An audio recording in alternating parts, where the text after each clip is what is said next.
दी छोड़ सतगुरु रामपाल जी परमेश्वर जी की जय हो।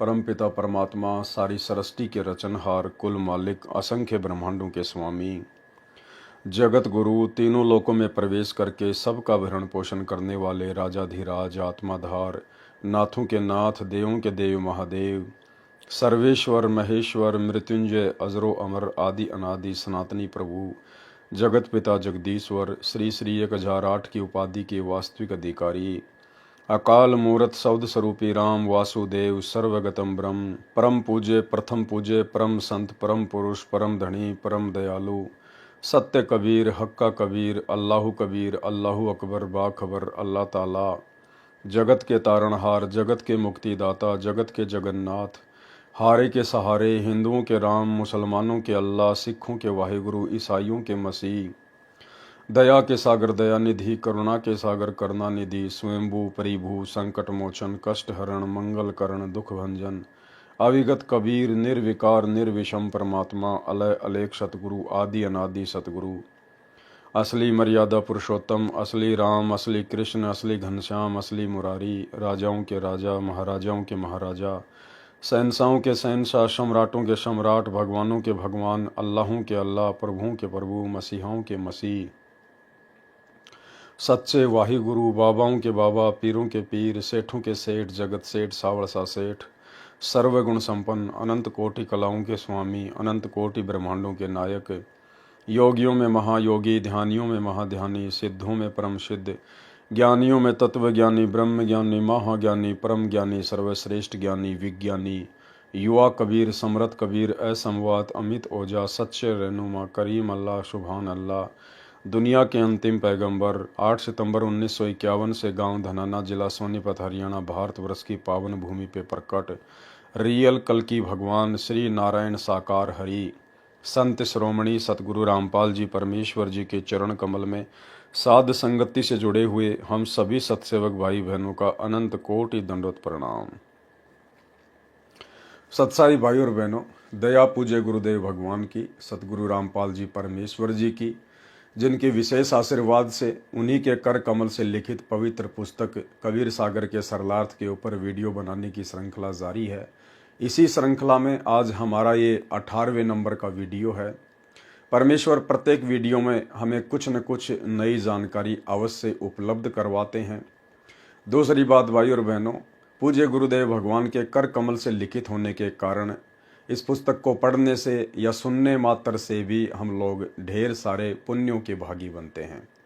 तो भाई और बहनों, आज के पार्ट नंबर 18 में परमेश्वर ने शरीर में बने कमलों के विषय में हमें जानकारी उपलब्ध करवानी चाहिए।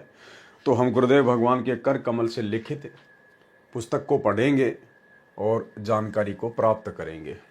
शरीर के कमलों की जानकारी।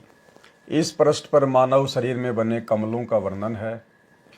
एक नंबर पर है मूल कमल यानी मूलाधार कमल। इसकी 4 पतियां हैं। इसका देवता गणेश है। इसके 600 जाप, 600 मंत्र जाप हैं।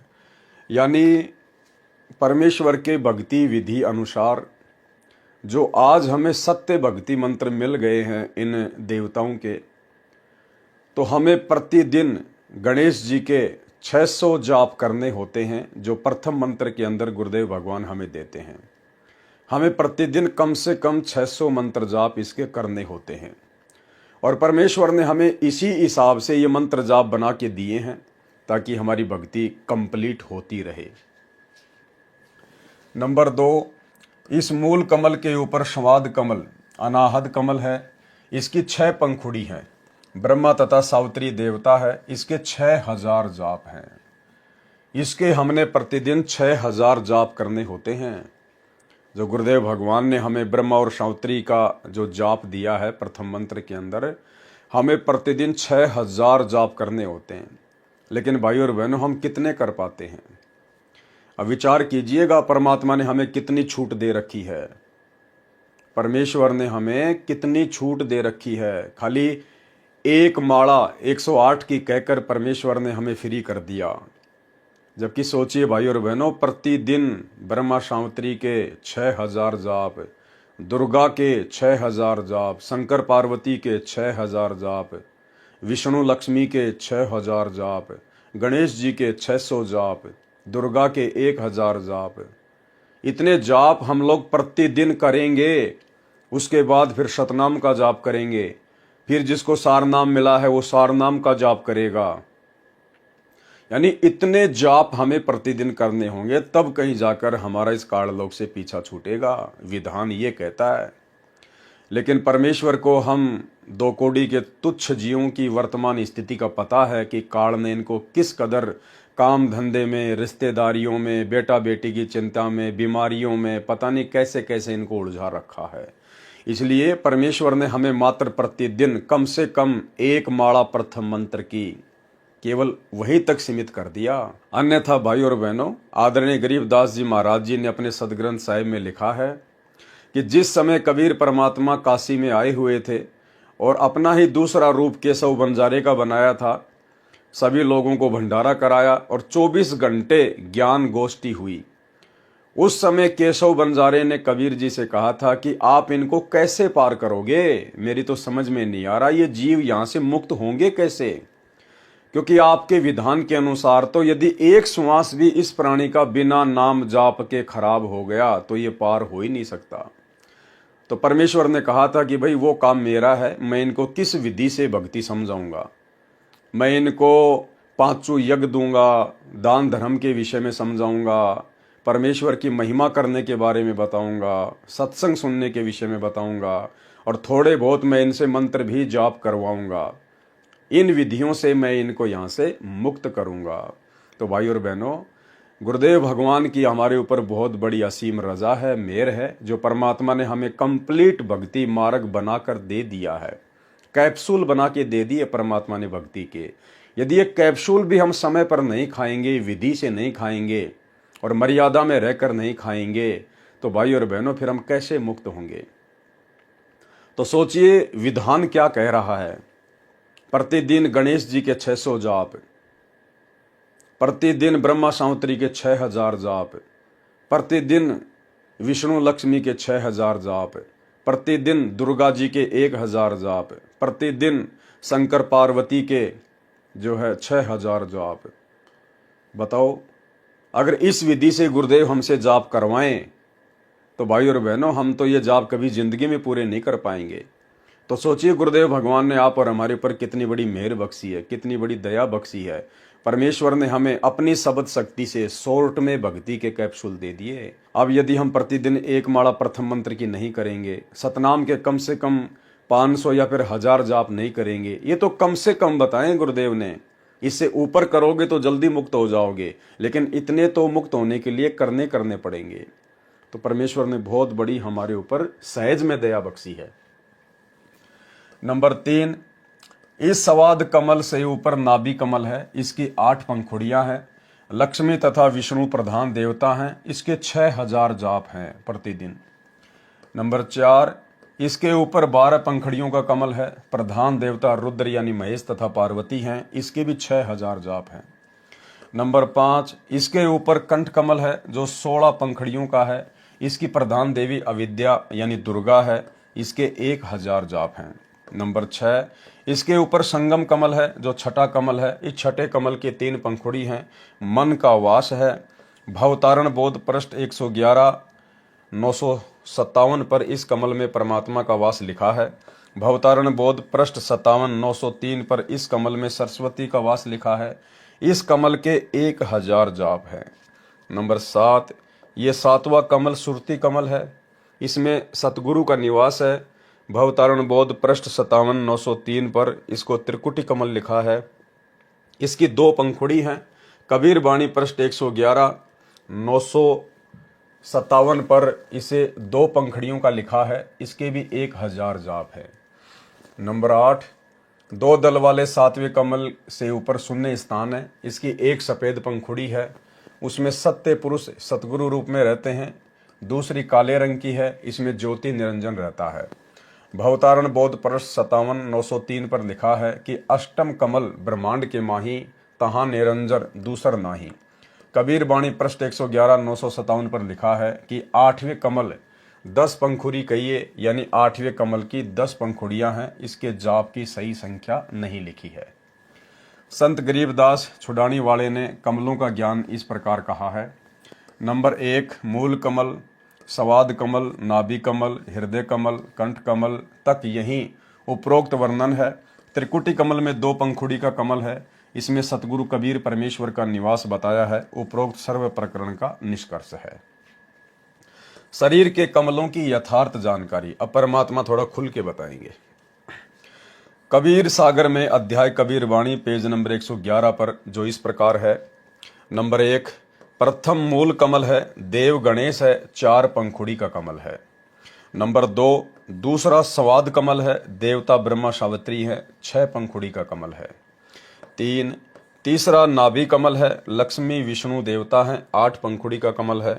4, चौथा हृदय कमल है, पार्वती शिव देवता हैं, 12 पंखुड़ी का कमल है।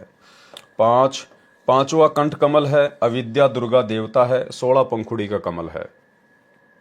कबीर सागर में भवतारण बोध में पृष्ठ 57 पर लिखा है कि सट कमल पंखुड़ी है तीनी, सरस्वती वास पुने तहाँ कीनी। सप्तम कमल त्रिकुटी तीरा, दोइदल माही बसे दोई बीरा, यानी सूरवीर। नंबर 6, यह छठा संगम कमल त्रिकुटी से पहले है, जो सुषमना के दूसरे अंत वाले द्वार पर बना है। इसकी 3 पंखुड़ियां हैं। इसमें सरस्वती का निवास है। वास्तव में दुर्गा जी ही अन्य रूप में यहां रहती है। इसके साथ 72 करोड़ सुंदर देवियां रहती हैं। इनकी 3 पंखुड़ियां हैं। इन तीनों में से एक में परमेश्वर का निवास है, जो अन्य रूप में रहते हैं। एक पंखुड़ी में सरस्वती तथा 72 करोड़ देवियां, जो ऊपर जाने वाले भक्तों को आकर्षित करके उनको अपने जाल में फंसाती है। दूसरी पंखुड़ी में काल अन्य रूप में रहता है। मन रूप में काल का निवास है तथा करोड़ों युवा देव रहते हैं, जो भगतमतियों को आकर्षित करके काल के जाल में फंसाते हैं। तीसरी पंखुड़ी में परमेश्वर कबीर जी हैं, जो अपने भक्तों को सतर्क करते हैं, जिससे सतगुरु के भगत उन सुंदर परियों के मोह में नहीं फंसते। भाई और बहनों, इस प्रकार से काल ने इन कमलों में अपना भयंकर रूप से जाल फैला रखा है। यानी साधक अपनी भक्ति से कभी जिंदगी में पार नहीं हो सकता, त्रिकुटी तक भी नहीं जा सकता। सतगुरु शब्द रूप में होंगे कब? जब हम सतगुरु को परमात्मा मानकर आजीवन मर्यादा में रहकर उनकी भक्ति करते रहेंगे। तो सतगुरु हमारे साथ शब्द रूप में रहेंगे, तब कहीं जाकर हम त्रिकुटी तक की यात्रा पूरी कर पाएंगे।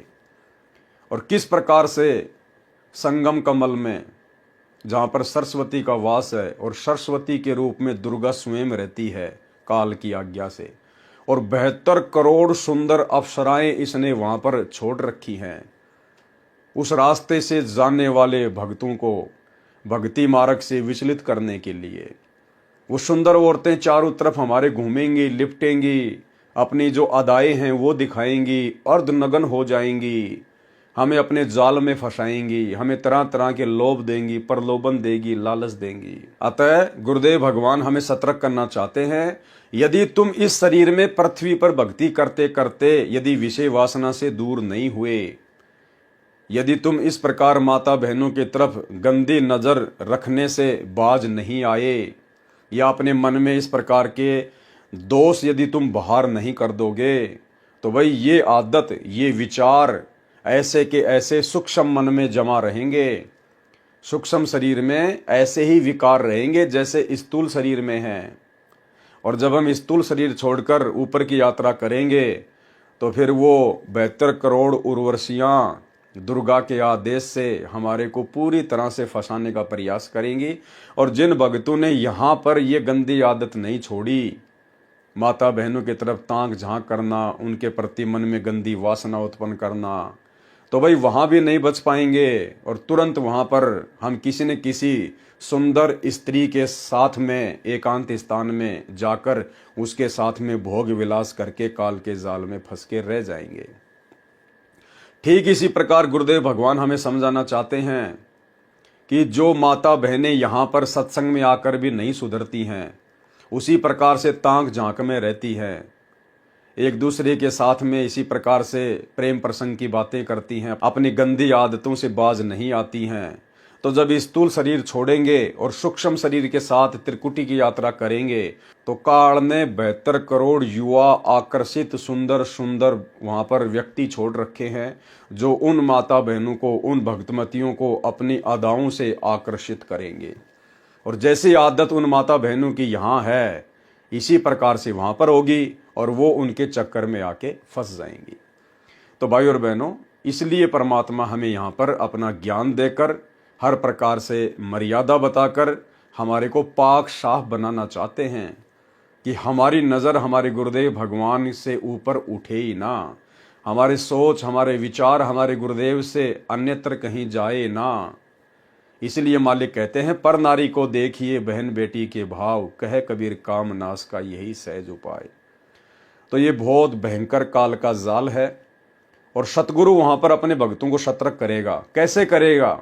ठीक इसी प्रकार जैसे आज गुरुदेव हमें सत्संग करके सतर्क कर रहे हैं। स्पेशली हमें पकड़ के नहीं समझाएगा कि ये काल की अप्सरा है, ये काल का युवा पुरुष है और तुम यहां पर आ चुके हो, शरीर छोड़ चुके हो, ध्यान देना नहीं तो तुम फंस जाओगे। ऐसे नहीं बताएंगे सतगुरु। सतगुरु दूर बैठ के कहीं पर सत्संग कर रहे होंगे, उनकी आवाज स्पष्ट रूप से हमारे कानों में आ रही होगी। तो ठीक वैसे ही जैसे आज हम अपने मोबाइल में सत्संग सुनते हैं, आज हम लोग टेलीविजन में सत्संग सुनते हैं, इसी प्रकार से सेम टू सेम ऐसा ही माहौल होगा। और यदि हम यहां पर नहीं सुधरे, अपनी आदतों को नहीं सुधारा, अपने आचार विचार को शुद्ध नहीं किया, तो सूक्ष्म शरीर में हम काल के झांसे में आ जाएंगे। तो भाई और बहनों, हम सब ने प्रयास करना है। ये हमारा फाइनल स्टेज का समय है और हमने गुरुदेव भगवान से प्रार्थना करके, विनती करके, और हमने यहीं पर अपने आप को शुद्ध करना है। हर प्रकार से हमने अपने गुरुदेव भगवान के अलावा किसी और चीज में विशेष आसक्ति रखनी ही नहीं है। हमारी रुचि केवल हमारी भक्ति में और गुरुदेव भगवान के चरणों में, उनकी सेवा में, पूजा पाठ में ही होनी चाहिए, ताकि अंत समय भी हमारे भाव ऐसे ही बने रहें। तीसरी पंखुड़ी में परमेश्वर कबीर जी, जो अपने भक्तों को सतर्क करते हैं, जिससे सतगुरु के भगत उन सुंदर परियों के मोह में नहीं फंसते। सातवां कमल, सातवां त्रिकुटी कमल है, जिसकी काली तथा सफेद 2 पंखुड़ियां हैं। काली में काल का सतगुरु रूप में निवास है। काली में काल का सतगुरु रूप में निवास है। कौन से सतगुरु रूप में? काल जो अपने नकली सतगुरु यहां भेजता है, फिर उनके भगत जब शरीर छोड़कर जाते हैं तो उन नकली गुरुओं का रूप बनाकर काल उन भक्तों को ठगता है। आगे परमात्मा ने स्पष्ट कर रखा है। सातवां त्रिकुटी कमल है, जिसकी काली तथा सफेद 2 पंखुड़ियां हैं। काली में काल का सतगुरु रूप में निवास है तथा सफेद में सत्य पुरुष का सतगुरु रूप में निवास है। आठवां कमल, आठवां कमल, अष्टकमल, ये 2 हैं। एक तो उसे कहा है जो सहस्त्र कमल कहा है, जिसमें काल ने 1000 ज्योति जगाई है, जो ब्रह्मलोक में है। इसको सहस्त्र कमल कहते हैं। इसकी 1000 पंखुड़ी हैं। यह है सिर में जो चोटी स्थान सर्वोपरि है, उसको ब्रह्मांड कहा जाता है। जैसे कई ऋषियों की लीला में लिखा है कि वे ब्रह्मांड फोड़कर निकल गए। इनके सिर में तालु के ऊपर और चोटी स्थान के बीच में निशान बन जाता है। शरीर त्याग जाते हैं, वे शून्य में भ्रमण करते हैं। वे ओम अक्षर का जाप तथा हठ योग करके ये गति प्राप्त करते हैं। महाप्रलय में नष्ट हो जाते हैं, फिर जीव रूप में जन्मते हैं। इस सिर के ऊपर के भाग को ब्रह्मांड कहते हैं। ये 8वां कमल ब्रह्मांड में इस प्रकार कहा है। इस कमल में काल निरंजन ने धोखा कर रखा है। केवल ज्योति दिखाई देती है जो प्रत्येक पंखुड़ी में जगमगाती हैं। उस कमल में परमात्मा कबीर जी भी गुप्त रूप में निवास करते हैं। इसके साथ साथ परमात्मा जी प्रत्येक कमल में अपनी शक्ति का प्रवेश रखते हैं। अन्य अष्टकमल वह है जो सत्य लोक में जाने वाले रास्ते में है। उसकी 10 पंखुड़ियां हैं जो ब्रह्म के साधक हैं। उनके लिए 8वां कमल सहस्त्र कमल है, जो 1000 पंखुड़ियों वाला है। इसमें निरंजन का निवास है। भवतारण बोध पृष्ठ 57 पर वाणी है। अष्टम कमल ब्रह्मांड के माही, तहां निरंजन दूसर नाही। फिर दूसरा अष्टम कमल मिनी सतलोक में जाने वाले मार्ग में है। 9वां कमल मिनी सतलोक में है। तीसरा अष्टम कमल अक्सर पुरुष के लोक में है, उसका यहाँ वर्णन नहीं करना है। वह पिंड शरीर से बाहर सूक्ष्म शरीर में है। शब्द कर नैनो दीदार महल में प्यारा है, उसमें सबको भिन्न भिन्न बताया है, जो आप नीचे पढ़ें। कबीर सागर में कबीर वाणी अध्याय के पृष्ठ 111 957 पर 9वें कमल का वर्णन है। 9वें कमल की शंख पंखुड़ी है, पूर्ण ब्रह्म का निवास है। अब आगे परमात्मा हमें अपने एक शब्द कर नैनो दीदार महल में प्यारा है, उसके माध्यम से इन सारे कमलों की विस्तृत रूप से जानकारी समझाएंगे। और जब हम इसको पढ़ेंगे तो भाई और बहनों बहुत ही ज्यादा बखेड़ा है, बहुत ही ज्यादा लफड़ा है। जिस प्रकार से नौमन सूत होता है ना, और उसको उलझा दिया जाता है भयंकर तरीके से, इंसान के बस की बात नहीं है फिर उसको सुलझा दे। तो भाई और बहनों, हम ये सोचें कि हम लोग अपनी भक्ति करके और अपने दम पे हम लोग ऊपर चले जाएंगे, इन कमलों से पार हो जाएंगे, जिंदगी में नहीं। परमात्मा कहते हैं कि आप अपनी भक्ति से लाख जन्म भी पार नहीं हो सकते। ये हाथ में माला लेके और लाखों लाखों साल जाप करके वो ऋषि महात्मा लोग मर गए, यही गधे कुत्ते बन के घूम रहे हैं। परमात्मा कहते हैं इन बातां के पाइए कर सतगुरु नजर निहाल, और राजी कर सतगुरु रूठे नू। हमें तो सतगुरु पार लगाएगा। भले हमारे पास में भक्ति भी है, पांचों यज्ञ की कमाई भी है, हम मर्यादा में भी हैं, उसके बावजूद भी सतगुरु की विशेष मेहर की आवश्यकता पड़ेगी, ग्रेस मार्ग की जरूरत पड़ेगी। और वो ग्रेस मार्ग, विशेष मेहर केवल सतगुरु के पास होती है। और गुरुदेव ने बताया कि वो विशेष मेहर ऐसे नहीं मिलती है। वो सतगुरु अंतर्यामी ये देखेगा कि कौन भगत मेरी किस प्रकार से मर्यादा में रह के भक्ति कर रहा है, किस भगत ने मुझे वास्तव में परमात्मा कबीर के रूप में जान लिया, पहचान लिया और मेरे साथ वैसा ही व्यवहार कर रहा है। कौन भगत पूर्णतया मर्यादा में रह के सच्चे भाव से भक्ति कर रहा है। उस भगत के प्रति सतगुरु की तरफ से ऑटोमेटिक एक मेहर जाती है, मेहर, लहर की मेहर जाती है, एक विशेष आशीर्वाद जाता है गुरुदेव भगवान का।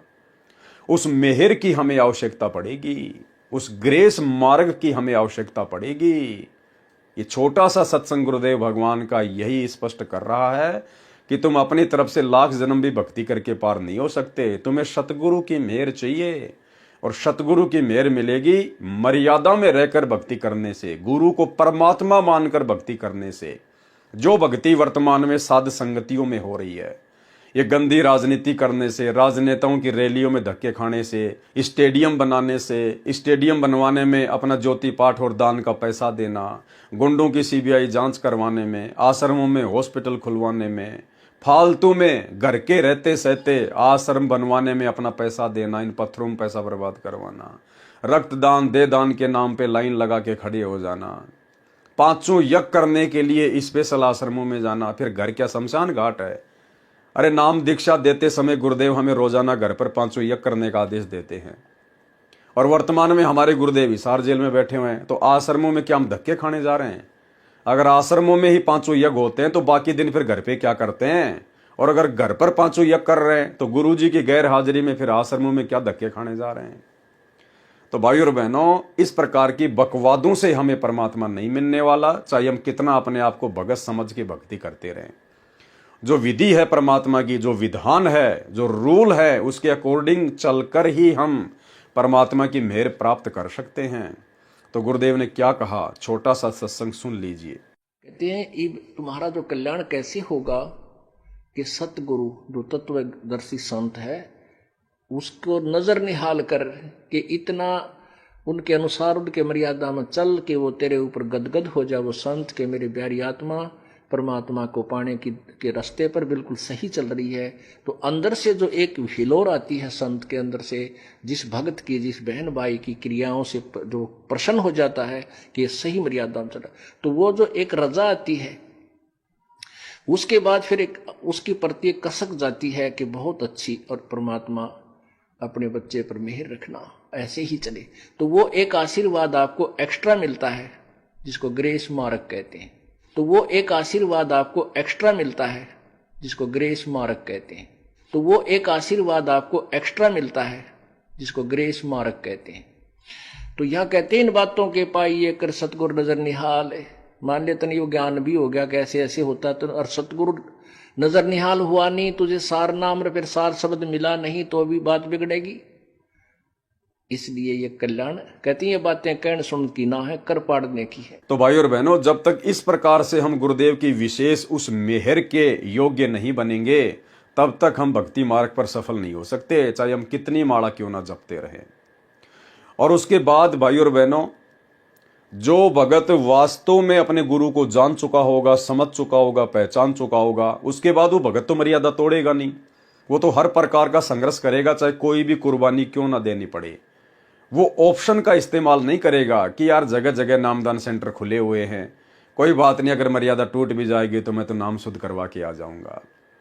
इतना भी अगर मन में भाव आ गया, उसी समय परमात्मा रुष्ट, परमात्मा दूर, फिर वो भगत परमात्मा की मेहर के योग्य नहीं होगा। इसी कबीर सागर के सरलार्थ में पिछले वीडियो में आप जी ने अच्छी प्रकार से देख लिया, परमात्मा के कर कमल से लिखा हुआ कि कोई भी कुर्बानी क्यों ना देनी पड़े भक्ति को सफल करने के लिए, हम हर कुर्बानी को देंगे, पीछे नहीं हटेंगे। तो भाई और बहनों, जो भगत वास्तव में मालिक की मर्यादा में होगा, गुरु को भगवान मान चुका होगा और अपना सब कुछ अपने गुरु जी के चरणों में समर्पित कर चुका होगा, तो अंतर्यामी से ऐसा भगत को छुपा तो रह नहीं सकता। फिर ऐसी अपनी विशेष प्यारी आत्मा को परमात्मा इस काल के बखेड़े में नहीं डालता। परमात्मा उन आत्माओं को फिर सतलोक ले जाने के लिए इस काल के कमलों के माध्यम से लेके नहीं जाएगा। फिर परमेश्वर उस भगत को डायरेक्ट सतलोक में बैठा देगा। सतलोक जाने के बाद पता चलेगा भगत को कि मैं सतलोक में आ गया। तुम कर दो पल में पार हो जा रजा तेरी। जैसे आजकल हर शहर के बाहर एक रिंग रोड बनी हुई है, बाईपास बना हुआ है। जो लंबे रूट की बसें होती हैं वो शहर में नहीं घुसती हैं, वो बाईपास निकल जाती हैं बिना किसी अवरोध के। तो ठीक इसी प्रकार जो परमात्मा की प्यारी आत्मा होंगी, जो विशेष भगत होंगे, जो साध संगति से जुड़कर सभी नियमों को फॉलो करेंगे, उन आत्माओं को तो परमात्मा बाईपास निकाल देगा। इस काल के गंदे शहर में त्रिकुटी पर लेके नहीं जाएगा। त्रिकुटी वाले रास्ते से परमात्मा उन्हीं आत्माओं को लेकर जाएगा जिन आत्माओं को परमात्मा ने यहां पर फैल करना होगा। जो आत्मा भक्ति करते करते भी गुरुदेव भगवान को परमात्मा नहीं मान पाएंगी और ऐसे ही एक कागज के टुकड़े को दाढ़ी मूंछ वाली कबीर जी की समझे जाने वाली फोटो को परमात्मा मानती रहेंगी, मर्यादाओं का ढंग से निर्वाह करेंगी नहीं, गंदी राजनीति में पड़ी रहेंगी। भक्ति हुई तो हुई, नहीं तो कोई बात नहीं, भक्ति को सीरियस नहीं लेंगे, देखा देखी में चलेंगे, भेड़ चाल में चलेंगे। ऐसी आत्माओं को परमात्मा फैल करेगा। उन आत्माओं को परमात्मा फिर त्रिकुटी के रास्ते से लेकर जाएगा और किसी न किसी बहाने कहीं न कहीं जो भी उसकी कमजोरी होगी उसी हिसाब से परमात्मा उसको फैल करेगा, उसको दोबारा से पुनर्जन्म होगा फिर। तो भाई और बहनों, आप और हम भाई बहनों ने परमात्मा के उस विशेष मेहर वाले ऑप्शन का लाभ उठाना है। और वो मेहर वाला विशेष ऑप्शन उसी समय मिलेगा जब हम पूर्णतया अपने गुरुदेव भगवान पर तन मन धन से, दिलो जान से, आत्मा से, हृदय से, मन कर्म वचन से कुर्बान हो जाएंगे। और इस प्रकार से कुर्बान होने की प्रोसीजर केवल साध संगतियों में चल रही है। ये साध संगतियां परमात्मा का ट्रेनिंग सेंटर है। अगर यहां भी आकर अगर कोई अपने भाव इस प्रकार के अपने गुरुदेव भगवान में नहीं बना पाया तो भाई और बहनों, उस आत्मा को फिर परमात्मा त्रिकुटी के रास्ते ले जाकर फैल करेगा।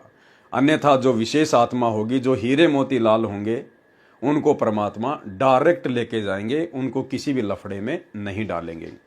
तो क्या क्या लफड़ा है, कि कितना लफड़ा है, काल ने कितना बखेड़ा कर रखा है, अब परमात्मा हमें इस शब्द के माध्यम से समझाएंगे। तो पहले हम ये शब्द पढ़ेंगे, उसके बाद परमात्मा ने इसका खुलासा किया हुआ है।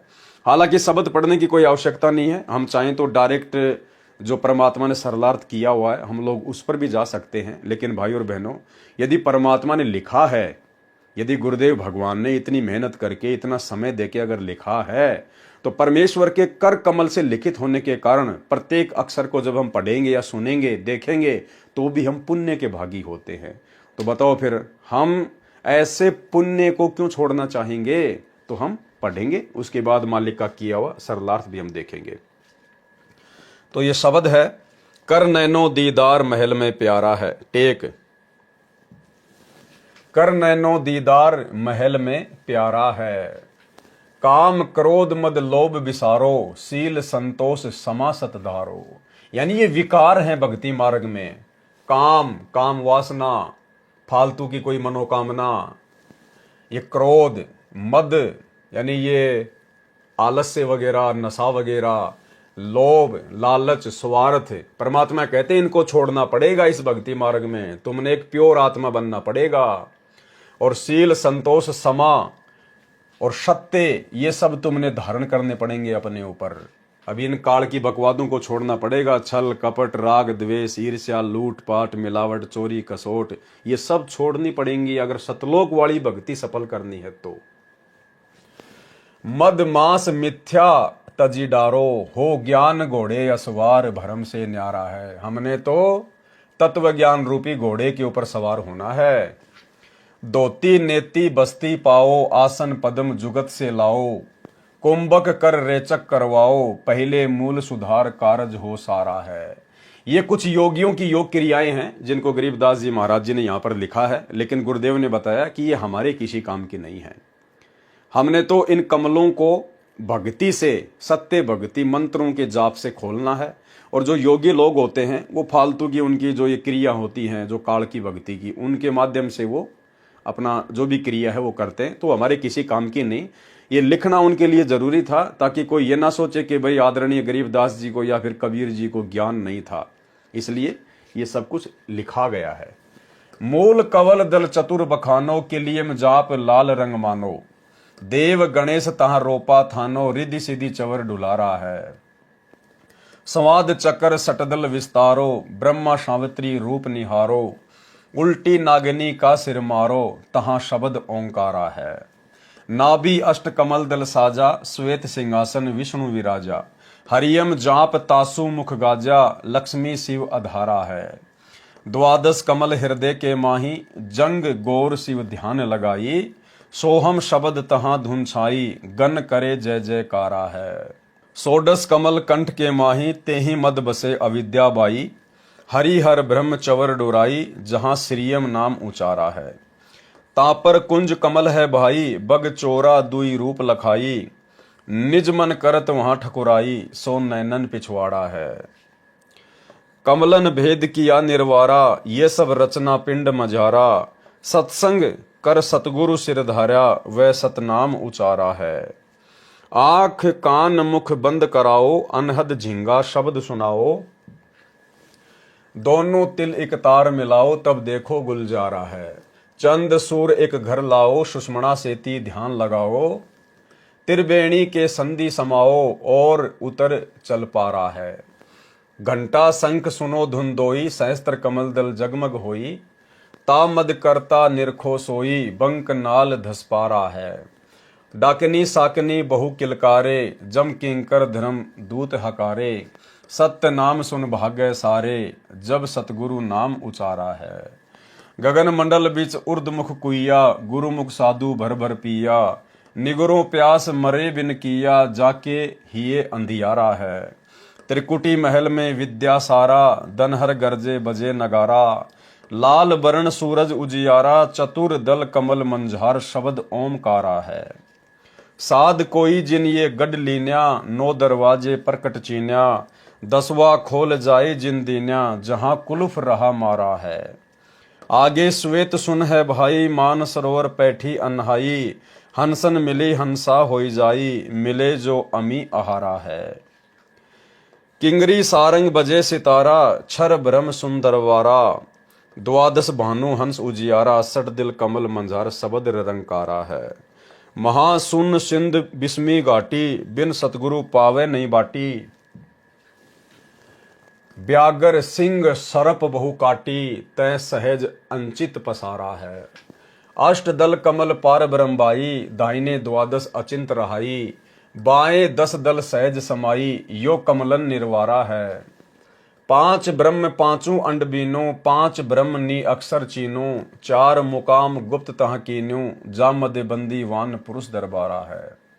2 पर्वत के संग निहारो, भवर गुफा तहाँ संत पुकारो, हंसा करते केल अपारो, तहाँ गुरुन दरबारा है। सैंस 88 दीप रचाए, हीरे पन्ने महल जड़ाए, मुरली बजत अखंड सदा ये, तै सोहम झनकारा है।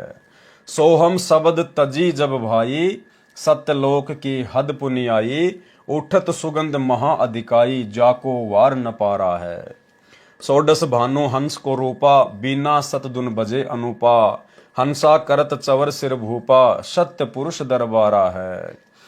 कोटिन भानु उदय जो होई, एते ही पुनि चंद्र लखोई, पुरुष रोम सम एक न होई, ऐसा पुरुष दिदारा है। आगे अलख लोक है भाई, अलख पुरुष की तां ठकुराई, अरबन सूर रोम सम नाही, ऐसा अलख निहारा है।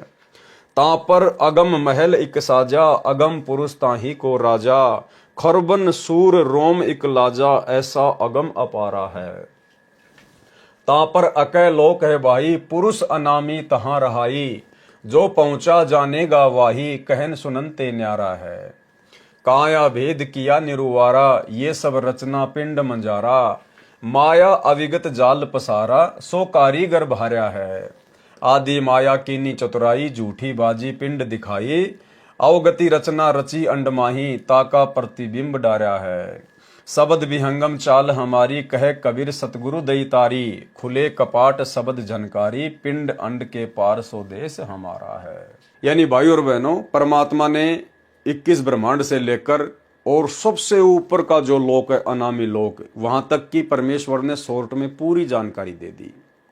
अब परमात्मा धीरे धीरे खुलासा करेंगे जो जो आवश्यक है।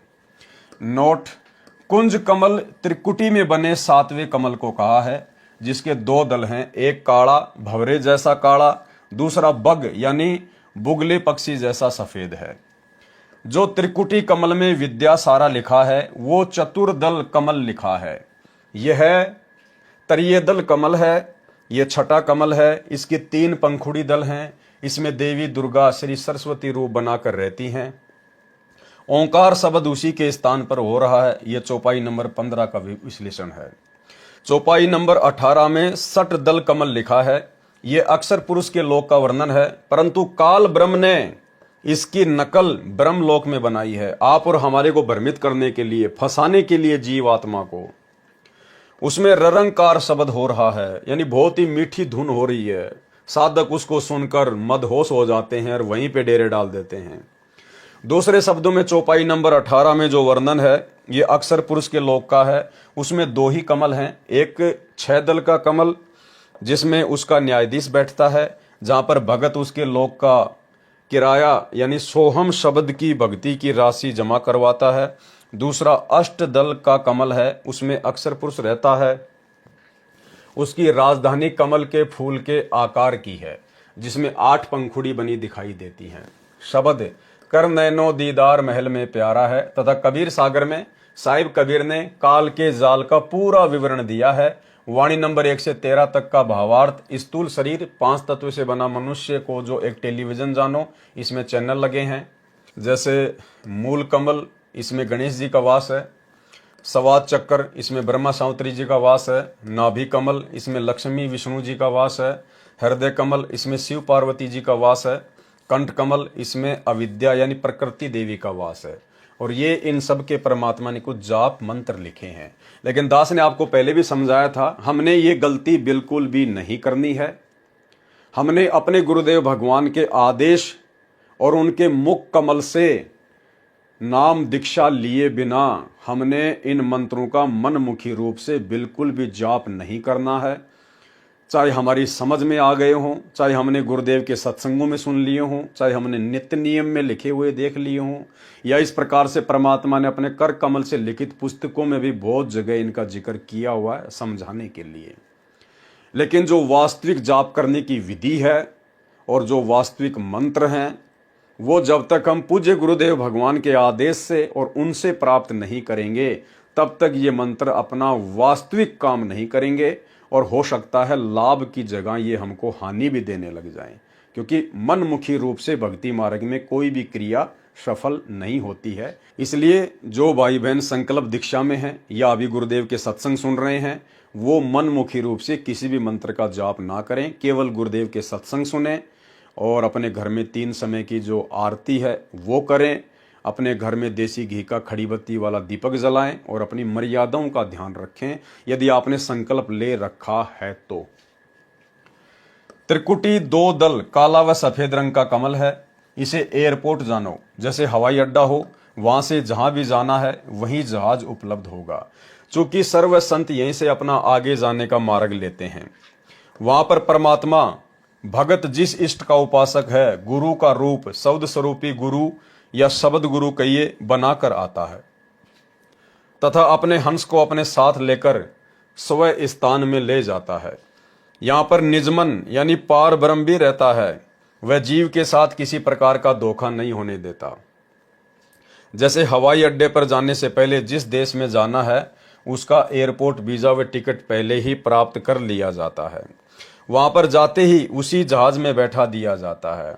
अब ये निज मन क्या होता है भाई और बहनों? परमात्मा कहते हैं जब हम त्रिकुटी पे जाएंगे और यदि काल हमारे साथ में धोखा करना चाहेगा तो वहां पर जो निज मन है, पार ब्रह्म, जो परमेश्वर की शक्ति से हमारे सूक्ष्म शरीर में हमारे साथ में रहता है, वो वहां पर धोखा नहीं होने देता। तो निज मन क्या है?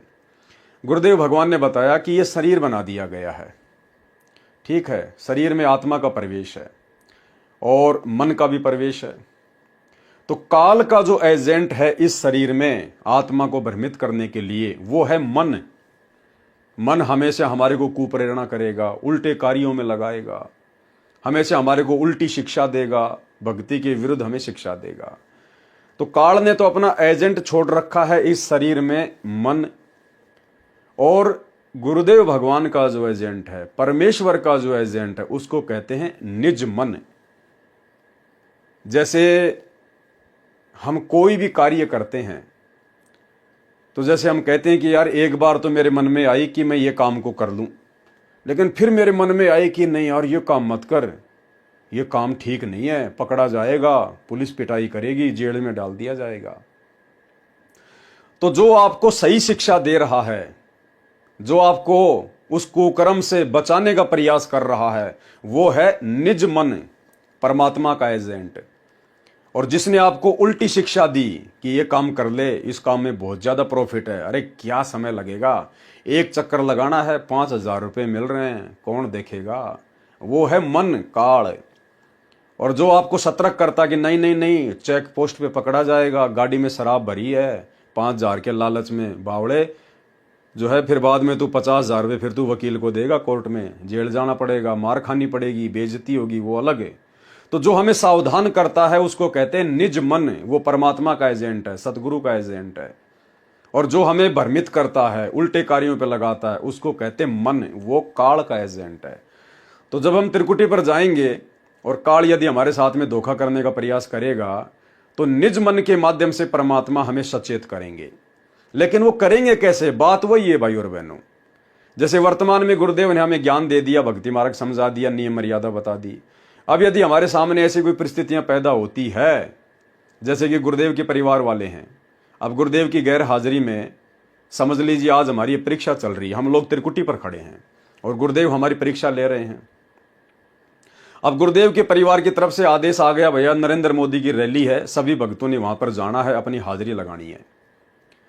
तो मन ने तो आपको भ्रमित कर दिया, क्योंकि आपके गुरुदेव के भक्ति विधान में तो राजनेताओं की रैलियों में जाना, उनको वोट डालना, उनको सपोर्ट करना, अपना समय बर्बाद करना कहीं भी नहीं लिखा हुआ है।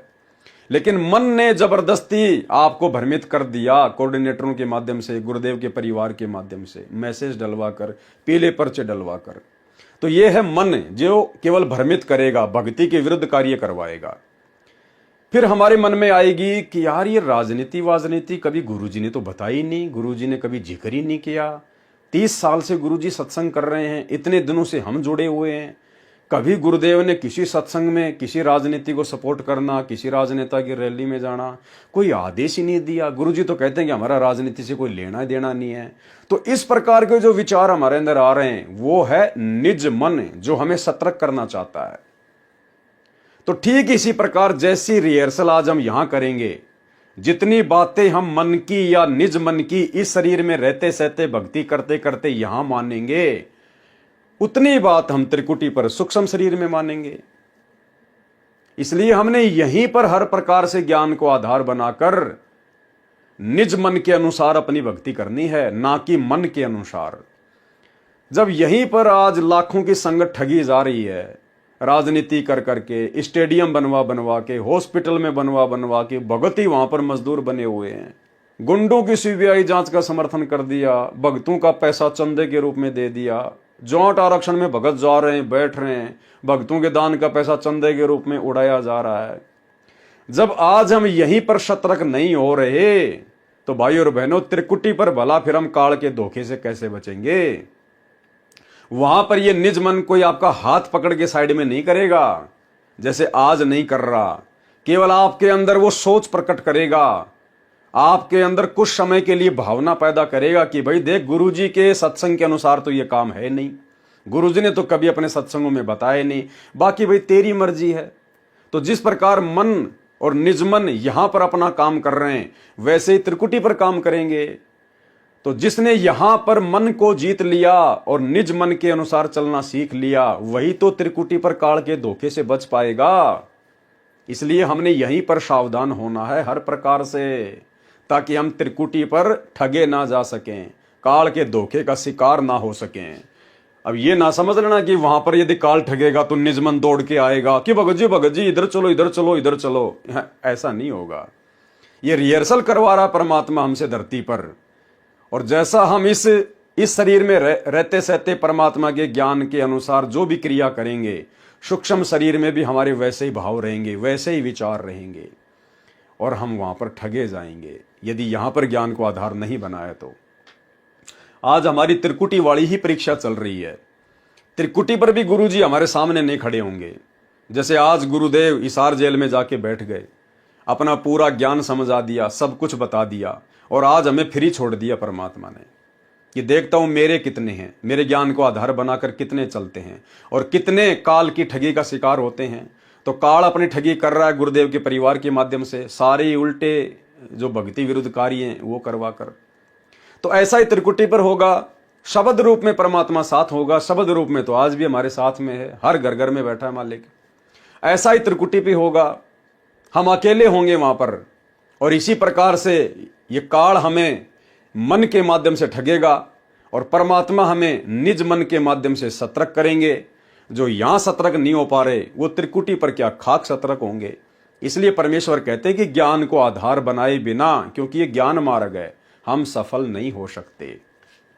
यहां पर निजमन पार ब्रह्म भी रहता है, वह जीव के साथ किसी प्रकार का धोखा नहीं होने देता। जैसे हवाई अड्डे पर जाने से पहले जिस देश में जाना है उसका पासपोर्ट, वीजा व टिकट पहले ही प्राप्त कर लिया जाता है, वहां पर जाते ही उसी जहाज में बैठा दिया जाता है।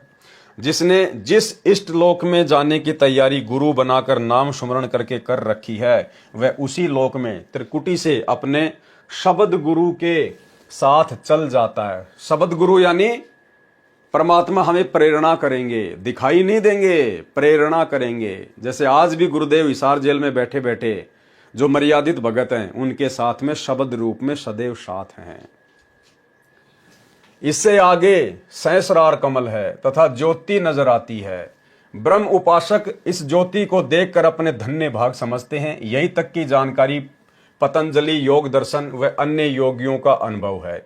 इससे आगे किसी प्रमाणित शास्त्र में ज्ञान नहीं है। ये काल का प्रथम जाल है। जिन भगत आत्माओं को पूर्ण सतगुरु मिल गया, उसने सत्संग सुनकर सतनाम ले लिया, वह इस जाल को समझ गया तथा नाम जपने लग गया। काल का दूसरा जाल है कि सतलोक, अलखलोक, अगमलोक व अनामी लोक, ये सब पूर्ण ब्रह्म की रचना की झूठी नकल कर रखी है। उसका प्रतिबिंब अर्थात स्वरूप डारा है। नकली शब्द बना रखे हैं। उनको सुनने का तरीका है आंख, कान, मुख, हाथ की उंगलियों से बंद करके फिर उसमें कानों पर ध्यान लगाओ। एक झींगा कीट होता है, वह झी झी की आवाज करता रहता है। उससे मिलती जुलती आवाज है, उसे अनहद झींगा शब्द कहते हैं, इसे सुनो। दूसरी साधना, दोनों आंखों की पुतलियों यानी शैलियों के नीचे को दबाओ, उसमें से नाना प्रकार का प्रकाश, नजारा, गुलजारा दिखाई देगा। तीसरी साधना बताई, ठंडा श्वास चंद्र यानी बाई नाक वाली श्वास व सूर्य गर्म श्वास दाई नाक वाली श्वास को इकट्ठा करके सुषुम्ना में प्रवेश करो। यह प्राणायाम विधि है।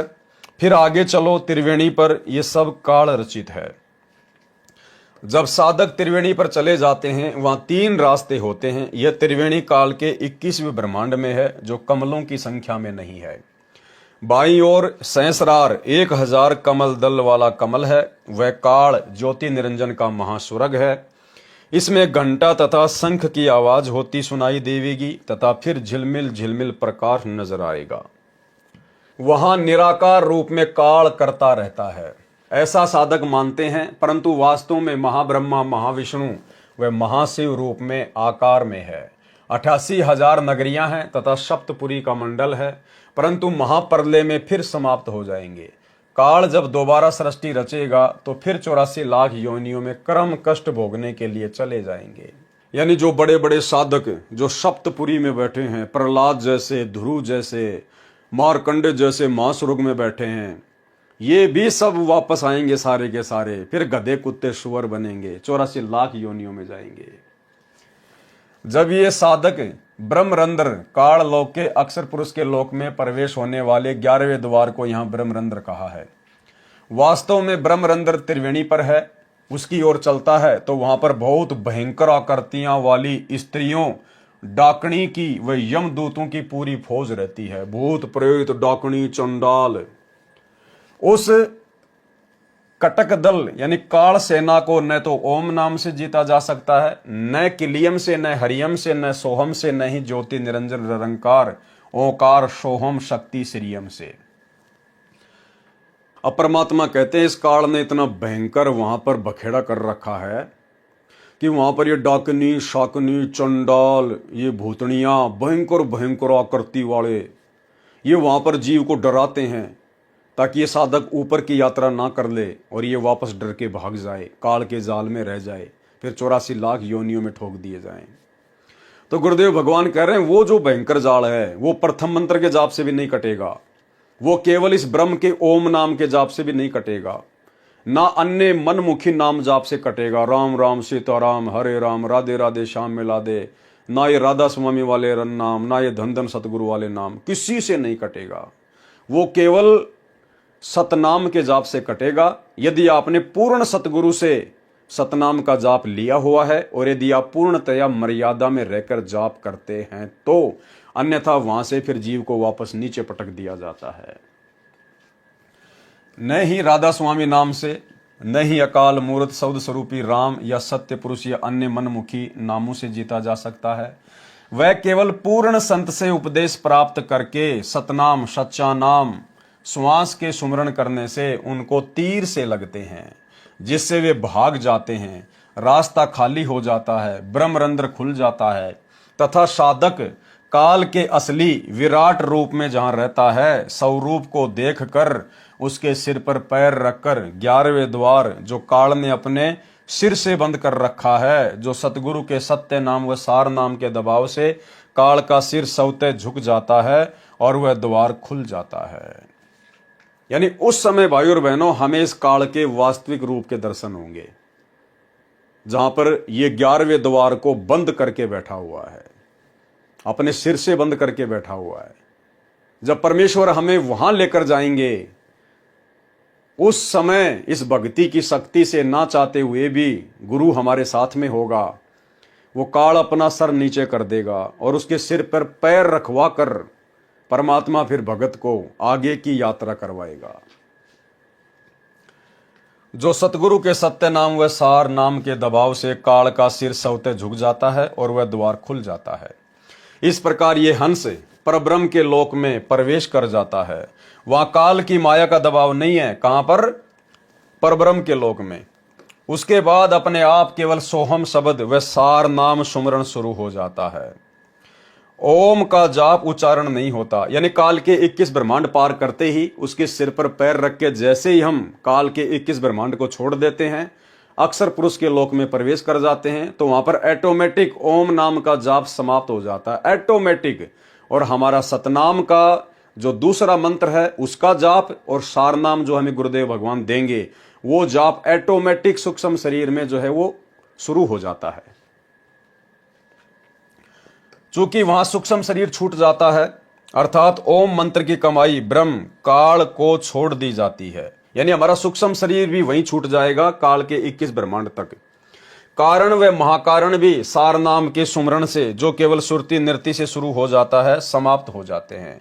उस समय केवल कैवल्य शरीर रह जाता है।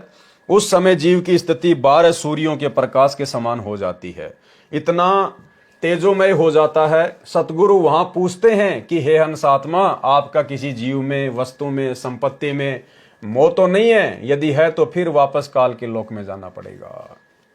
उसके बाद परमात्मा हमें मानसरोवर पर जाकर बैठा देंगे और वहां हमारी फाइनल परीक्षा लेगा परमात्मा। मालिक तो अंतर्यामी होते हैं, उनको तो पता ही है कि इसके मन में अभी कोई बकवाद, कोई मोह ममता, लेकिन परमात्मा हमसे पूछेंगे। लेकिन वहां जाने के बाद में परमात्मा ने बताया कि वहां जाने के बाद ये जीव किसी भी प्रकार की मोह ममता के चक्कर में नहीं पड़ता है, क्योंकि सारे लफड़े ये देख चुका होता है। जिनके अंदर बकवाद होती है, मोह ममता में कोई आसक्ति होती है, परिवार कार कोठी संपत्ति यहीं पे रहने की कोई इच्छा होती है, उनको परमात्मा वहां तक लेकर ही नहीं जाएगा। उनको तो परमात्मा काल के 21वें ब्रह्मांड में मानसरोवर पर ही फैल कर देगा। उनको तो परमात्मा त्रिकुटी तक ही फैल कर देगा, वहां तक की यात्रा होगी नहीं। वहां तक तो वही आत्मा जाएंगी जो हर प्रकार से अपना पीछा छुड़वा चुकी होंगी। लेकिन परमात्मा वहां पर भी आत्मा से पूछेगा। सतगुरु वहां पूछते हैं कि ये हंस आत्मा, आपका किसी जीव में, वस्तु में, संपत्ति में मोह तो नहीं है? यदि है तो फिर वापस काललोक में जाना होगा। इसलिए भाई और बहनों, परमात्मा चाहते हैं कि ना जाने कब तुम्हारा शरीर छूट जाए, ना जाने कब तुम्हारा शरीर छूट जाए। अब भगत का शरीर छूटेगा, यदि भगत मर्यादा में है, शरीर छूटेगा उसका, तो भगत तो फिर सतलोक की उम्मीद करेगा। तो परमात्मा चाहते हैं कि बच्चों तुम इस हिसाब से यहां भक्ति करो कि शाम को ही गुरुदेव आ रहे हैं, बस अगले क्षण गुरुदेव विमान लेकर आ रहे हैं, मेरा शरीर छूटने वाला है। यदि मेरा शरीर 1 घंटे बाद में छूट जाए और गुरुदेव भगवान मुझे लेने के लिए आ जाएं, और फिर जब वहां जाकर पूछेंगे कि बेटा नीचे तेरी किसी चीज में कोई आसक्ति, कोई मोह ममता, कोई इच्छा, तो वर्तमान में अपने आप को चेक कर लो इस शरीर में रहते सहते कि यहां पर भक्ति करते करते मेरी किसी चीज में कोई आस्था तो नहीं है।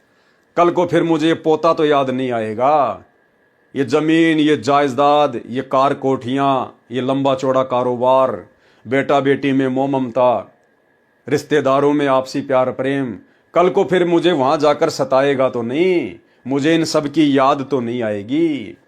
तो भाई और बहनों, गुरुदेव चाहते हैं कि बच्चों इस हिसाब से तुम ये भक्ति करो। जब भी तुम रोजाना सुबह उठो तो ये सोचो कि आज मेरा नंबर सतलोक जाने का है, और गुरुदेव भगवान के द्वारा ली जाने वाली वहां पर उस परीक्षा में मैं पास होने के योग्य हूं या नहीं हूं, यहां पर किसी चीज में मेरी आस्था है या नहीं है, जरा भी, 1% भी। जैसे कोई हम लोग खीरा वगैरह खाते हैं, ककड़ी वगैरह खाते हैं, और कई जो ककड़ियां होती हैं बिल्कुल ऐसे वो कड़वी होती हैं, तो एकदम से हमारा उसको बाहर फेंकने का जी करता है, थूक देते हैं हम। जब तक इस प्रकार से आप और हम भाई बहनों का इस भक्ति की शक्ति से, भक्ति के प्रभाव से, गुरु ज्ञान से, जब तक हमारा इस प्रकार से मन खट्टा नहीं हो जाएगा इस 21 ब्रह्मांड से, इस नकली संपत्ति से, इस परिवार से, तब तक भाई और बहनों हम वहां पर परीक्षा में पास होने के योग्य नहीं हो सकते।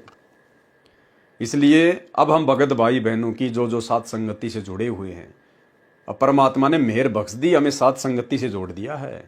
और साथ संगति एक ट्रेनिंग सेंटर है, हमने प्रतिदिन इन्हीं चीजों की रिहर्सल करनी है। हमने नया प्लाट खरीदना, नया मकान खरीदना, नया मकान बनाने की सोचना, मकान बना रहे हैं तो उसमें मार्बल लगाने की, चिप्स टाइल लगाने की, हमने ये चीजें नहीं सोचनी है।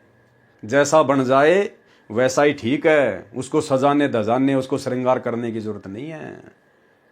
और हमने प्रतिदिन ये सोचकर भक्ति करनी है कि आज मेरा लास्ट दिन है, यहां पर आज ये मेरा लास्ट दिन है शरीर छूटने का, और भगवान मेरा ये अंतिम शरीर होना चाहिए, और मैंने तो सतलोक चढ़ना है।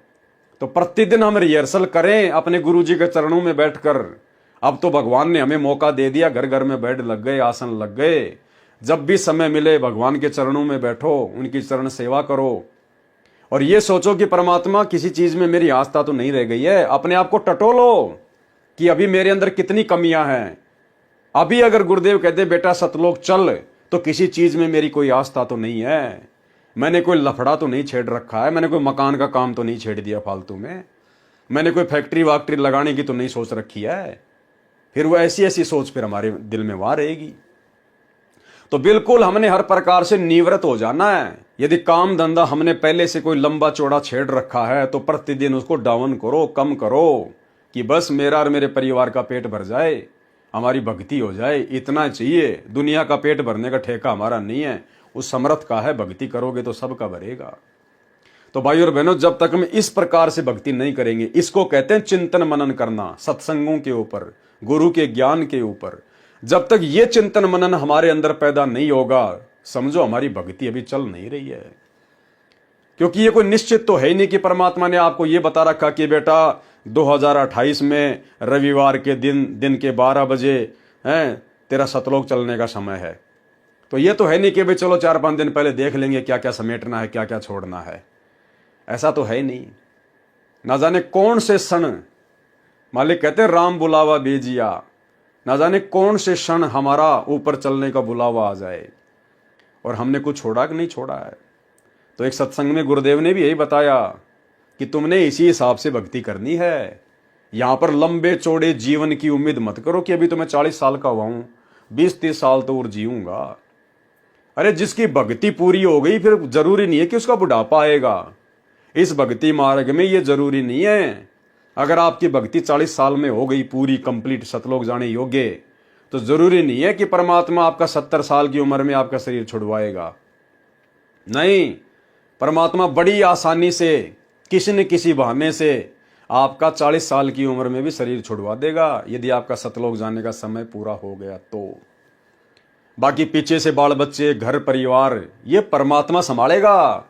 अगर युवा अवस्था में और अगर आपकी सहज मृत्यु होती है और आप मर्यादा में हैं, भक्ति सही चल रही है, तो ये भी हमारी परीक्षा होगी कि यार अभी तो मैं जवान था, अभी मेरा कोई मरने का समय थोड़ी आ गया है, मेरे छोटे छोटे बच्चे, फिर इनका क्या होगा। ये परीक्षा होगी हमारी। अगर हमारे मन में इतना भी आ गया, अगर मैं गुरु शरण में हूं या परिवार गुरु शरण में है, और अगर इतना भी अगर हमारे मन में आ गया ना कि अभी तो मेरी उम्र है ही कहां मरने की, और पीछे से इन बच्चों का क्या होगा, तो भी हम फेल हो गए उसी समय। क्योंकि जो भावना यहां होगी मरने से पहले, वो ही वहां होगी। तो वहां पर परमात्मा हमारे को इस प्रकार से परीक्षा में फेल कर देगा। हम वहां चाहे कितना छुपाएं, चाहे कितना झूठ बोलें, लेकिन परमेश्वर से नहीं छुपा सकते। हम डबल दोषी हो जाएंगे अगर मन में छुपा लिया तो। आस्था है और वहां कह देंगे नहीं नहीं गुरुजी आपके ज्ञान से कोई आस्था रही नहीं। अंतर्यामी तो अंदर की बात देखेगा, फिर हम डबल दोषी हो जाएंगे अगर झूठ बोलेंगे तो भाई और बहनों, हमने तो यही रिहर्सल करनी है। ये हमारा लास्ट एंड फाइनल स्टेज वाला समय है। असंख्य जन्म हो गए हमने ये बाल बच्चे पैदा करते करते, इस प्रकार से इनके पालन पोषण में, इनकी परवरिश में बैल और गधे की तरह कमाते हुए। अब परिवार सतगुरु शरण में है, हमें काई की चिंता है। जैसे हमें संभाला ऐसे ही उनको संभालेगा। हमारे बेटा बेटी थोड़ी हैं, वो तो परमात्मा की आत्मा है। तो भाई और बहनों, इस प्रकार से हमने तैयार होना है। तो गुरुदेव ने कहा कि मान लो तुम्हारा कल ही सतलोक जाने का समय आ गया और परमात्मा आ गए, तो शर्मा शर्मी में तो तुम चले जाओगे, लेकिन मन में तुम्हारे क्या आएगा, और वो भैंस रह गई, भैंस अभी ब्याही है, बच्चा छोटा है, 72 प्रकार की टेंशन रहेंगी। तो परमात्मा ने तुम्हारे को वापस नीचे पटकना पड़ेगा कि बेटा तू पहले भैंस ही संभाल ले। सुनिए सत्संग। प्रथम परमात्मा को और सेकंड मौत को। फिर ना तो बुराई कर सकते, ना चोरी कर सकते, ना ठगी कर सकते, ना बदमाशी कर सकते, ना 2 नंबर का काम कर सकते, कि जाना दिखेगा आपने। फिर तो यहां तो आपने जाना ही पड़ेगा। और यदि आपकी श्रद्धा सच्ची लो उस सतलोक में जान की लगी, इस ज्ञान के आधार से आपकी आस्था या किसी परिवार जन्म में या किसी धन में नहीं रहनी चाहिए। जब आप यहां से चलन के योग्य होगे और ये रह रहकर आपकी परीक्षाएं भी होंगी। आपके ऊपर कोई ऐसी आपत्ति ऐसा आएगा सत्संग में, फिर आप देखेंगे कि मेरी वर्ती बेटे में है कि बेटी में, पोते में है कि या पोती में, कोठी में या कार में। आप जी ने अपने उस जाल को स्वयं काटने की चेष्टा करनी है कि तो जुल्म हो गया, मेरा तो बीच में आस्था है। और यहां आशा रही तो वापस जन्म होगा, जहां आशा ता बासा होई, और मन कर्म वचन सुमरियो सोई। आपकी यहां किसी भी चीज में आशा रहेगी, आस्था रहेगी, तो वापस आप जी को आना पड़ेगा। इसी यहीं पर मनमाने या फिर बैल बनकर आ जा। और यहां आशा नहीं रही तो फिर हमने आशा कब ना रहेगी, ये ज्ञान आधार बनाओगे, भक्ति घनी करोगे, दान धर्म खूब करोगे, उस भक्ति की शक्ति से भी आपके कुछ बंधन ऑटोमेटिकली कट जाएंगे। इतना दबाव बनेगा उसका, आपके मन में वो आने नहीं देगा, और परमात्मा कोई ऐसी व्यवस्था आपकी बना देगा। और जो भक्ति नहीं करते तो फिर हमने यहां से तो जाना ही जाना है भक्ति। तो भाई और बहनों, हमने हर प्रकार से तैयार होना है, हर प्रकार से। अब ये गलतियां नहीं करनी हमने। एक भगत का इंटरव्यू आया मेरे सामने, मध्य प्रदेश का भगत है, काफी दिनों से गुरुदेव से जुड़ा हुआ है, और उसने बताया कि मैं ठेला वाला लगाता हूं कोई साग सब्जी का। और गुरुजी आए एक दिन, गुरुजी आए और मुझे बोले कि कहाँ जा रहा है। मैं बोला गुरुजी ठेले पे जा रहा हूं। मतलब उस भगत ने गुरुजी को देख लिया और फिर भी अपने ठेले की तरफ ही जा रहा है। गुरुजी ने बोलना पड़ा रहा है, भगत आत्मा कहाँ जा रहा है। बोला जी ठेले पे जा रहा हूं। ये नहीं रे गुरुजी आ गए चरणों में गिर जाऊं, बाढ़ में गया ठेला, 2 दिन बाद में लगा लूंगा, नहीं। गुरुजी को देख के मैं अपने ठेले पे जा रहा था। गुरुजी ने टोकना पड़ा रहा, रुक जा, कहाँ जा रहा है। बोले ठेले पे जा रहा हूं। बोले इधर आ। हाँ गुरुजी, सतलोक चलेगा।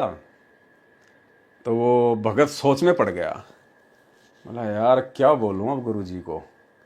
अगर ये कहूंगा कि गुरुजी नहीं चलूंगा तो कहीं गुरुजी नाराज ना हो जाए, और अगर कह दूं कि गुरुजी जाऊंगा तो पता नहीं फिर गुरुजी वापस छोड़ेंगे कि नहीं छोड़ेंगे। तो मैं तो टेंशन में आ गया। तो मैंने कहा गुरुजी आप मेरे को वापस कब तक छोड़ दोगे, क्योंकि उसके ठेले का टाइम हो गया ना, शाम को उसको ठेला लगाना। तो गुरुजी को कह रहा कि गुरुजी मुझे वापस कब तक छोड़ दोगे, मुझे कितने घंटे में छोड़ दोगे। तो अब गुरुजी उसको ऊपर लेके गए, क्या किया क्या नहीं किया। आप उस भगत भाई का ये इंटरव्यू देख लीजिएगा, आपको भी हंसी आएगी भाई और बहनों, मूर्खता के ऊपर। यानी कोई नया भगत नहीं, वो काफी समय से जुड़ा हुआ है। अब बताओ, परमात्मा इस प्रकार से भी रिहर्सल करता है भाई और बहनों। अब उस नालायक का वो टाइम आ गया था, उस नालायक को परमात्मा ने दया बख्शी थी उसके ऊपर। लेकिन देख लो, परमात्मा हमें दिखाते इस प्रकार के एग्जाम्पल भी, इस प्रकार के नमूने, कि बच्चों तुम ये गलती ना कर देना। फिर तुम क्या भक्ति कर रहे हो, भगवान आ गया और तुम अपनी सब्जी की दुकान पे जा रहे हो। भगवान कह रहा है सतलोक चलेगा, तुम सोच में पड़ गए कि चला गया तो फिर वापस छोड़ेंगे कि नहीं छोड़ेंगे। बताओ, ये भक्ति हो रही है ये। तो ये हाल है हमारे सतलोक आश्रम से जुड़े हुए भाई बहनों का। तो उस भाई का भी छोटा सा इंटरव्यू सुन लीजिए आप जी। नमस्कार दोस्तों, काल की दुनिया में आपका स्वागत है। आज हम बात करेंगे ऐसे शख्स के बारे में जिसका संघर्ष देखने के बाद आप हैरान हो जाओगे। वह कैसा संघर्ष है और कैसे करते हैं अपना संघर्ष। आगे तक जानने के लिए वीडियो में आप बने रहें और अंत तक देखना, क्योंकि इस वीडियो को देखने के बाद आपको परमात्मा का मूल्य पहचान होगी कि परमात्मा पाने के लिए कोई भी शख्स इतना संघर्ष कैसे कर सकता है। मैं बैठा था 4 बजे रात को ध्यान में बस मैं आंख बंद करके मंत्र जाप कर रहा था, सांस से सुमरन कर रहा था। उसी में थोड़ा सा नींद आया, बस मैं अपने रेड़ी पे आ गया। वहां से गुरुजी सतलोक से आए, मैं मतलब अपने रेड़ी पे आ रहा था, गुरुजी आ रहे थे, देखा आ रहे हैं, पर मैं इधर मुड़िया तो गुरुजी सट से आगे मेरा हाथे पकड़ लिए। तो कहाँ जा रहा है तू? मैं बोला गुरुजी रेड़ी पे जा रहे थे। बोले रेड़ी पे क्या, जब मैं खुद आ गया तो वहाँ तो मैं ही रहता हूँ, तो मैं तेरे पास आ गया, अब कहाँ जाने की जरूरत, इधर आ। मैं बोला ठीक है गुरुजी। तो बोले कि सतलोक चलेगा क्या? मैं बोला तो गुरुजी सतलोक जाने बोल रहे हैं, जाऊं कि नहीं जाऊं। फिर मन में थोड़ा सा ये हो गया कि अगर नहीं बोलूंगा तो नाराज हो जाएंगे, और बोलूंगा तो ले जाएंगे, पता नहीं छोड़ेंगे कि नहीं, मरे पड़ा रह जाऊं। तो मैं बोला गुरुजी कितने टाइम तक ले जाओ? बोले चल जल्दी ले आ जाऊंगा, ले आके छोड़ दूंगा जल्दी। मैं बोला चलो फिर। तो बोले कि सतलोक चलेगा क्या? मैं बोला गुरुजी सतलोक जाने बोल रहे हैं, जाऊं कि नहीं जाऊं? फिर मन में थोड़ा सा ये हो गया कि अगर नहीं बोलूंगा तो नाराज हो जाएंगे, और बोलूंगा तो ले जाएंगे, पता नहीं छोड़ेंगे कि नहीं, मरे पड़ा रह जाऊं। तो मैं बोला गुरुजी कितने टाइम तक ले जाओ? बोले चल जल्दी ले आ जाऊंगा, ले आके छोड़ दूंगा जल्दी। मैं बोला चलो फिर। तो भाई और बहनों, आप और हम सत्सेवकों ने बिल्कुल भी इस प्रकार की गलती नहीं करनी है, बिल्कुल भी। अब इसी इंटरव्यू में आपने सुना कि उस भगत के पास में एक भगत और आ गया, जिस भगत ने उसको जोड़ा था उससे भी पहले से जुड़ा हुआ। और जब उसने आकर देखा कि इसने तो घर पर अपना मतलब दिया बाती जला रखा है, जैसे हम लोग अपना हवन यज्ञ करते हैं, तो वो जो भगत जो पहले से जुड़ा हुआ है वो उसको कह रहा है, बोले तूने दीपक क्यों जला रखा घर में? बोला गुरुजी की जोत जला रहा हूं। अरे बोलो गुरुजी मर थोड़ी गए, अभी गुरुजी मर थोड़ी गए, अभी क्यों जोत जला रहा है तू? तो बताओ, ऐसे ऐसे महान मूर्तियां हैं। क्योंकि भाई और बहनों, इन आश्रमों में कोई ज्ञान चर्चा नहीं, भगत को समझाया नहीं जाता, कोई नियम मर्यादाओं का पाठ नहीं पढ़ाया जाता, ज्ञान आधार से कोई साथ संगतियां नहीं होती। इसलिए ये हाल है परमात्मा की संगत में। तो आप और हमारे ऊपर विशेष दया बख्शी है। गुरुदेव भगवान ने नीर खीर का निवेरा करवा दिया, परमात्मा ने हंस श्रेणी में लाके खड़ा कर दिया हमें। तो हमने तो भाई और बहनों अब इस प्रकार से भक्ति मार्ग पर तैयार होके, बिल्कुल जैसे किसी लड़की की शादी होती है और वो बिल्कुल सज धज के 16 श्रृंगार करके वो तैयार रहती है कि कब मेरा पति आवे और कब मैं उसके साथ माता पिता के घर को छोड़कर जाऊं। वो झूठ मूठ में जरूर थोड़ा बहुत ऐसे रोती है कि इतने साल माँ बाप के पास रही हूं, अगर हंसते हंसते जाऊंगी तो लोग क्या कहेंगे, लेकिन अंदर उसके वो लड्डू फूट रहे होते हैं। वो दिखावे में आंसू निकालती है, अंदर उसकी बड़ी खुशी होती है कि मेरा पति आ गया, अब मैं मेरे नए घर में जाऊंगी। तो ऐसे ही भाई और बहनों, हमने तो प्रतिदिन जब भी हमारी सुबह आंखें खुलें तो हमने यही सोचना कि परमात्मा आज इस काल के लोक से मेरा लास्ट दिन है, और विचार करना चाहिए कि मेरी यहाँ किसी चीज में कोई आस्था तो नहीं रह गई। जब भी समय मिले परमात्मा के चरणों में एकांत में बैठ के अपने अंतर मन को टटोलना चाहिए कि किस चीज में मेरी आस्था है, अगर है तो वो किस प्रकार से हटेगी, कैसे मैं उसको दूर कर सकता हूं। हमने अब इन पॉइंटों पर विचार करना पड़ेगा। इसको कहते हैं चिंतन मनन करना, सत्संगों पे मंथन करना। जिस प्रकार दही को मथे बिना मक्खन नहीं निकलता, ऐसे सत्संगों के ऊपर चिंतन मनन किए बिना, विचार किए बिना कि परमात्मा चाहते क्या हैं, सत्संग क्यों किए, क्यों किए जाते सत्संग, खाली सुनने के लिए नहीं, सुनने के बाद में चिंतन मनन करने के लिए, तो तब तक वो सार वस्तु निकल के नहीं आएगी। तो भाई और बहनों, ये फाइनल स्टेज का समय है, और ये बातें जो आपको यहां सुनने को मिल रही हैं, ये बातें आपको इन सतलोक आश्रमों में लाख जन्मों में नहीं मिलेंगी। तो अब हमने पीछे नहीं हटना है अपने आत्म कल्याण के मार्ग में। सतगुरु वहां पूछते हैं कि हे हंस आत्मा, आपका किसी जीव में, वस्तु में, संपत्ति में मोह तो नहीं है? यदि है तो फिर वापस काललोक में जाना होगा। और सतलोक आश्रम से जुड़ा हुआ एक भगत भाई, जिसका इंटरव्यू मैंने आपको पहले भी दिखाया था, उसने यहां तक की सारी बातें बताई कि परमात्मा मुझे वहां तक लेके गए, मानसरोवर तक, और मानसरोवर में जाने के बाद भी 2 लाइन लगती है, 2 लाइन। जो भगत वहां पर भी अपनी थोड़ी बहुत कोई कमजोरी दिखा देते हैं तो परमात्मा फिर उनको सतलोक वाले विमान में नहीं बैठाता, उनको दूसरी लाइन में खड़ा कर देता कि बेटा अभी तेरे को नीचे जाना है। तो उस भगत का भी इंटरव्यू सुन लीजिए। यानी भाई और बहनों, भयंकर रूप से बहुत बड़ा ये बखेड़ा है, और इस बखेड़े को हम केवल सतगुरु की मेहर प्राप्त करके ही काट सकते हैं। और मेहर मिलेगी गुरुदेव के विशेष कृपा पात्र होकर। हर प्रकार से हमने गुरुजी का बनना पड़ेगा। तमेव माता च पिता तमेव, तमेव बंधु च सखा तमेव, तमेव विद्या च द्रविणम तमेव, तमेव सर्व मम देव देव। साधु माई बाप है, साधु भाई बंद, साधु मिलावे राम से, साधु काटे यम के फंद। हमने तो हर प्रकार से हमारा हर रिश्तेदार अपने गुरुजी को समझना होगा। हमारी सबसे कीमती वस्तु संपत्ति अपने गुरुजी को समझनी पड़ेगी, भक्ति को समझनी पड़ेगी। तब हमारा इस नकली संपत्ति से और इन रिश्तेदारों से हमारा मोह हटेगा। सुनिए। जो मगर तार बताते परमात्मा सत्संग के अंदर, उस मगर तार पे भी चढ़ता हूँ। कई बार परमात्मा बोलते हैं कि मैं जहाजों से भर के ले जाऊंगा, तो एक समुद्र पे परमात्मा का जहाज आता है, उसमें कई जनता इकट्ठी हो जाती है और परमात्मा उसमें 2 लाइन लगवाते हैं और कहते उसमें मतलब उस जहाज में बिठाने के लिए छटनी होती, जो पूर्ण भगत है उनको मतलब अलग किया जाता है और जो थोड़े कच्चे रहते हैं उनको अलग किया जाता है। परमात्मा ने मुझे ये दृश्य भी दिखाया है। तो भाई और बहनों, कितना सावधान होने की आवश्यकता है। ये वीडियो जो परमात्मा बनवा रहे हैं इन पुस्तकों के ऊपर सात संगतियों के माध्यम से, ये भाई और बहनों लास्ट चेतावनी है, अंतिम चेतावनी है ये। अब हमने हर प्रकार से सज धज के तैयार रहना है, आध्यात्मिक श्रृंगार करके। भगत के 16 आभूषण कौन से हैं, वो सारी बातें इस वीडियो के बाद अगली वीडियो में परमात्मा हम पर दया करेंगे, क्योंकि इस कबीर सागर के सरलार्थ में हर प्रकार से सारी कमजोरियां निकालने की पूरी बातें लिखी हुई हैं। तो हमने प्रत्येक वीडियो को जो जो हम आगे बढ़ें, हमने प्रत्येक वीडियो को बहुत सावधानी से देखना भी है और उन बातों को हमने अपने जीवन में लागू करते हुए आगे बढ़ना है। एक मनोरंजन की दृष्टि से ये वीडियो नहीं देखने हमने, एक टाइम पास की दृष्टि से नहीं देखने हैं, अन्यथा परमात्मा के बहुत बड़े दोषी बन जाएंगे। परमात्मा हमें फाइनल स्टेज पर खड़ा करके हमारे अंदर जो भी कमियां हैं वो हमें याद दिला रहे हैं और कैसे हम उन कमियों को दूर कर सकते हैं, क्योंकि हम सतगुरु की शरण में हैं, हम अन्य जगत वाले लोगों की श्रेणी में नहीं हैं।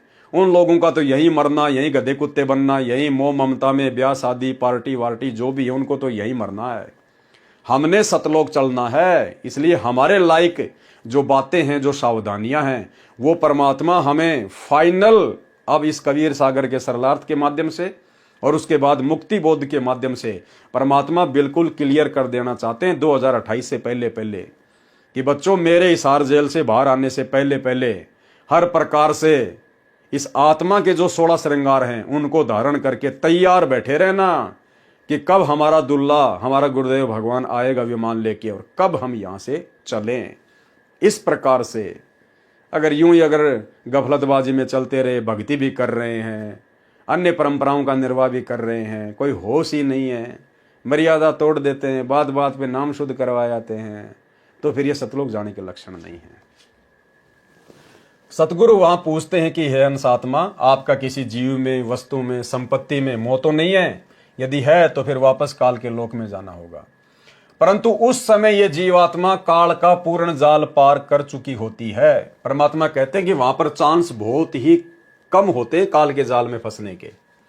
वापस जाने को आत्मा नहीं मानती, तब कह देती है कि नहीं सतगुरु जी, अब उस नरक में नहीं जाऊंगा।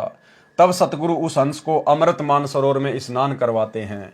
उस समय उस हंस का कैवल्य शरीर तथा सर्व आवरण समाप्त होकर आत्म तत्व में आ जाता है।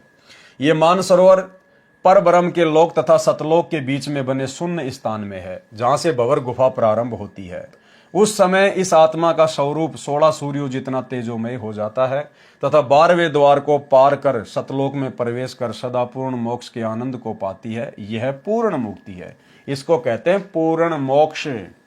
और इस पूर्ण मोक्ष को प्राप्त करने के लिए भाई और बहनों, हमने किस कदर तैयारी करनी पड़ेगी इस स्थूल शरीर में, इस धरती पर, इस भक्ति को करते करते। तो इस प्रकार से हमने हर प्रकार से सावधानियां बरतते हुए आगे बढ़ना है। यह आत्मा भूलकर भी वापस काल के जाल में नहीं आती। एक बार सतलोक जाने के बाद जैसे बच्चे का एक बार आग में हाथ जल जाए तो वह फिर उधर नहीं जाता, उसे छूने की कोशिश भी नहीं करता।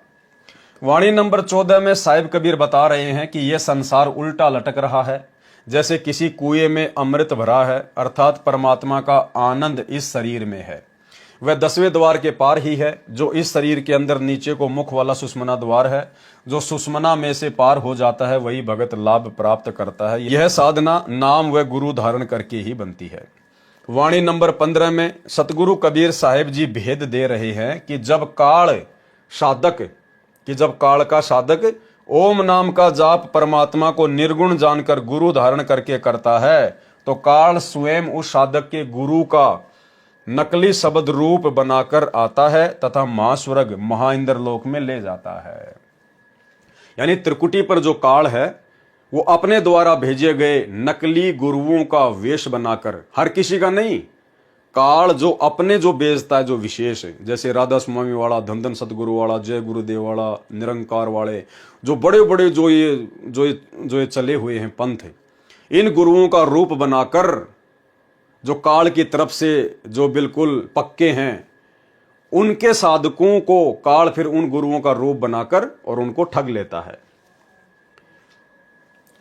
जब वे महाइंद्र लोक के निकट जाते हैं तो बहुत जोर से बादल की गर्जना जैसा भयंकर शब्द होता है। जो साधक डर जाता है वह वापस 84 में चला जाता है, और जो नहीं डरता वह अपने गुरु के साथ आगे बढ़ जाता है। वह वापस 84 में चला जाता है, और जो नहीं डरता वह अपने गुरु के साथ आगे बढ़ जाता है। उसे फिर सुहावना नंगारा बसता हुआ दिखाई देता है।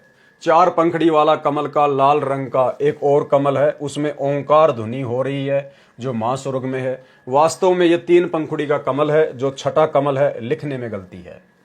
वाणी नंबर 16 का अर्थ है कि संत वह है जो 10वें दरवाजे पर काल द्वारा लगाए ताले को सत्य नाम की चाबी से खोलकर आगे 11वां द्वार जो काल ने नकली सतलोक आदि 20 ब्रह्मांडों के पार 21वें ब्रह्मांड में बनाकर बंद कर रखा है, उसे भी खोलकर परब्रह्म यानी अक्षर पुरुष के लोक में चला जाता है। क्योंकि 9 द्वार, 2 नाक, 2 कान, 2 आंखें, 1 मुख, गुदा, लिंग, ये 9 द्वार हैं। ये प्रकट दिखाई देते हैं। 10वें द्वार पर जो सुषमना खुलने पर आता है ताला लगा रखा है, तथा 11वां द्वार परब्रह्म के लोक में प्रवेश करने वाले स्थान पर बना रखा है, जहां स्वयं काल भगवान सशरीर विराजमान है। वाणी नंबर 17 का भावार्थ है कि आगे श्वेत सुन है जो काल भगवान ने नकली बना रखी है, वहां एक नकली मानसरोवर बना रखा है। यानी पूरी तरह से इस काल ने सतलोक की नकली रचना इसी 21वें ब्रह्मांड में ऊपर कर रखी है। और जो भगत सतगुरु की भक्ति करते करते यदि जरा भी मर्यादाओं से चूक गया तो काल उसको फिर इसी प्रकार से ठगेगा, नकली सतलोक में ले जाके बैठा देगा। तथा जो निर्गुण उपासक ब्रह्म के होते हैं उन्हें इस सरोवर में स्नान कराने के बाद नकली परब्रह्म के लोक में जो महास्वर्ग में रच रखा है भेज देता है। वे अन्य साधकों की दृष्टि से दूर हो जाते हैं, उन्हें ब्रह्मलीन मान लिया जाता है। इस स्थान को काल ने गुप्त रखा हुआ है। जो इसमें पहुंच गए वह पूर्व पहुंचे हंसों को मिलकर आनंदित होते हैं, जैसे पितर पितरों को मिलकर तथा भूत भूतों को मिलकर आनंदित होते हैं। इसमें ररंकार ध्वनि चल रही है। जिन साधकों ने खेचरी मुद्रा लगाकर साधना ररंकार जाप से की वे महाविष्णु ब्रह्म काल के महास्वर्ग में चले जाते हैं। फिर काल निर्मित महाशून्य है, उसको बिना गुरु वाले हंस पार नहीं कर सकते। वहां पर काल ने मायावी सिंह, व्याग यानी भेड़िए व सर्प छोड़ रखे हैं। वे बिना गुरु के हंस को काटते हैं। इसलिए भक्ति चाहे काल लोक की करो चाहे सतलोक की करो, लेकिन गुरु बनाना जरूरी है। यह सहज सुखदायी विस्तार है। ये जो कमल वर्णन किए जा रहे हैं ये सूक्ष्म शरीर के हैं, तथा सूक्ष्म शरीर भी काल द्वारा जीव पर चढ़ाया गया है। इसलिए ये सब काल की नकली रचना का वर्णन सतगुरु बता रहे हैं। अष्ट पंखड़ी वाला एक और कमल है, वह परब्रह्म का लोक कहा है। वास्तव में यह वह स्थान है जहां पर पूर्ण ब्रह्म अन्य रूप में निवास करता है, तथा वहां न ब्रह्म काल जा सकता है तथा न तीनों देव ही जा सकते हैं। इसलिए इसे भी परब्रह्म कहा जाता है। उसके दाएं हिस्से में 12 भगत रहते हैं। उसके बाएं में 10 दल का कमल है जिसमें कर्म सन्यासी निर्गुण उपासक रहते हैं। ऐसे ऐसे 2 काल ने 5 ब्रह्म भगवान व 5 अंड मंडल बना रखे हैं। उनको अपनी ओर से नी अक्षर की उपाधि दे रखी है और 4 स्थान गुप्त बना रखे हैं, जिनमें वे भगत जो सतगुरु कबीर के उपासक होते हैं। अब वहां पर काल जो 4 गुप्त स्थान बता रखे हैं, जो आपको दिव्य महाप्रलय में भी समझाया गया था। काल वहां पर किन भक्तों को धोखे में डाल के रखता है, जिनमें वे भगत जो सतगुरु कबीर के उपासक होते हैं। जैसे आज सतगुरु कबीर जी हमारे पूज्य गुरुदेव भगवान के रूप में हैं और हम इनके भगत हैं। यदि इनकी भक्ति हम पूरी नहीं कर पाए, यदि हम पूर्णतया सफल नहीं हो पाए, फेल हो गए, जिनमें वे भगत जो सतगुरु कबीर के उपासक होते हैं तथा फिर दोबारा काल भक्ति करने लग जाते हैं, उनसे काल ब्रह्म निरंजन इतना नाराज हो जाता है कि उन्हें कैदी बनाकर इन गुप्त स्थानों पर रख देता है तथा वहां मां कष्ट देता है। यानी जैसे जो विशेष जो खूंखार जो कैदी होते थे उनको अंग्रेज क्या करते थे, पहले अंडमान निकोबार काला पानी की सजा दे देते थे और महाकष्ट देते थे।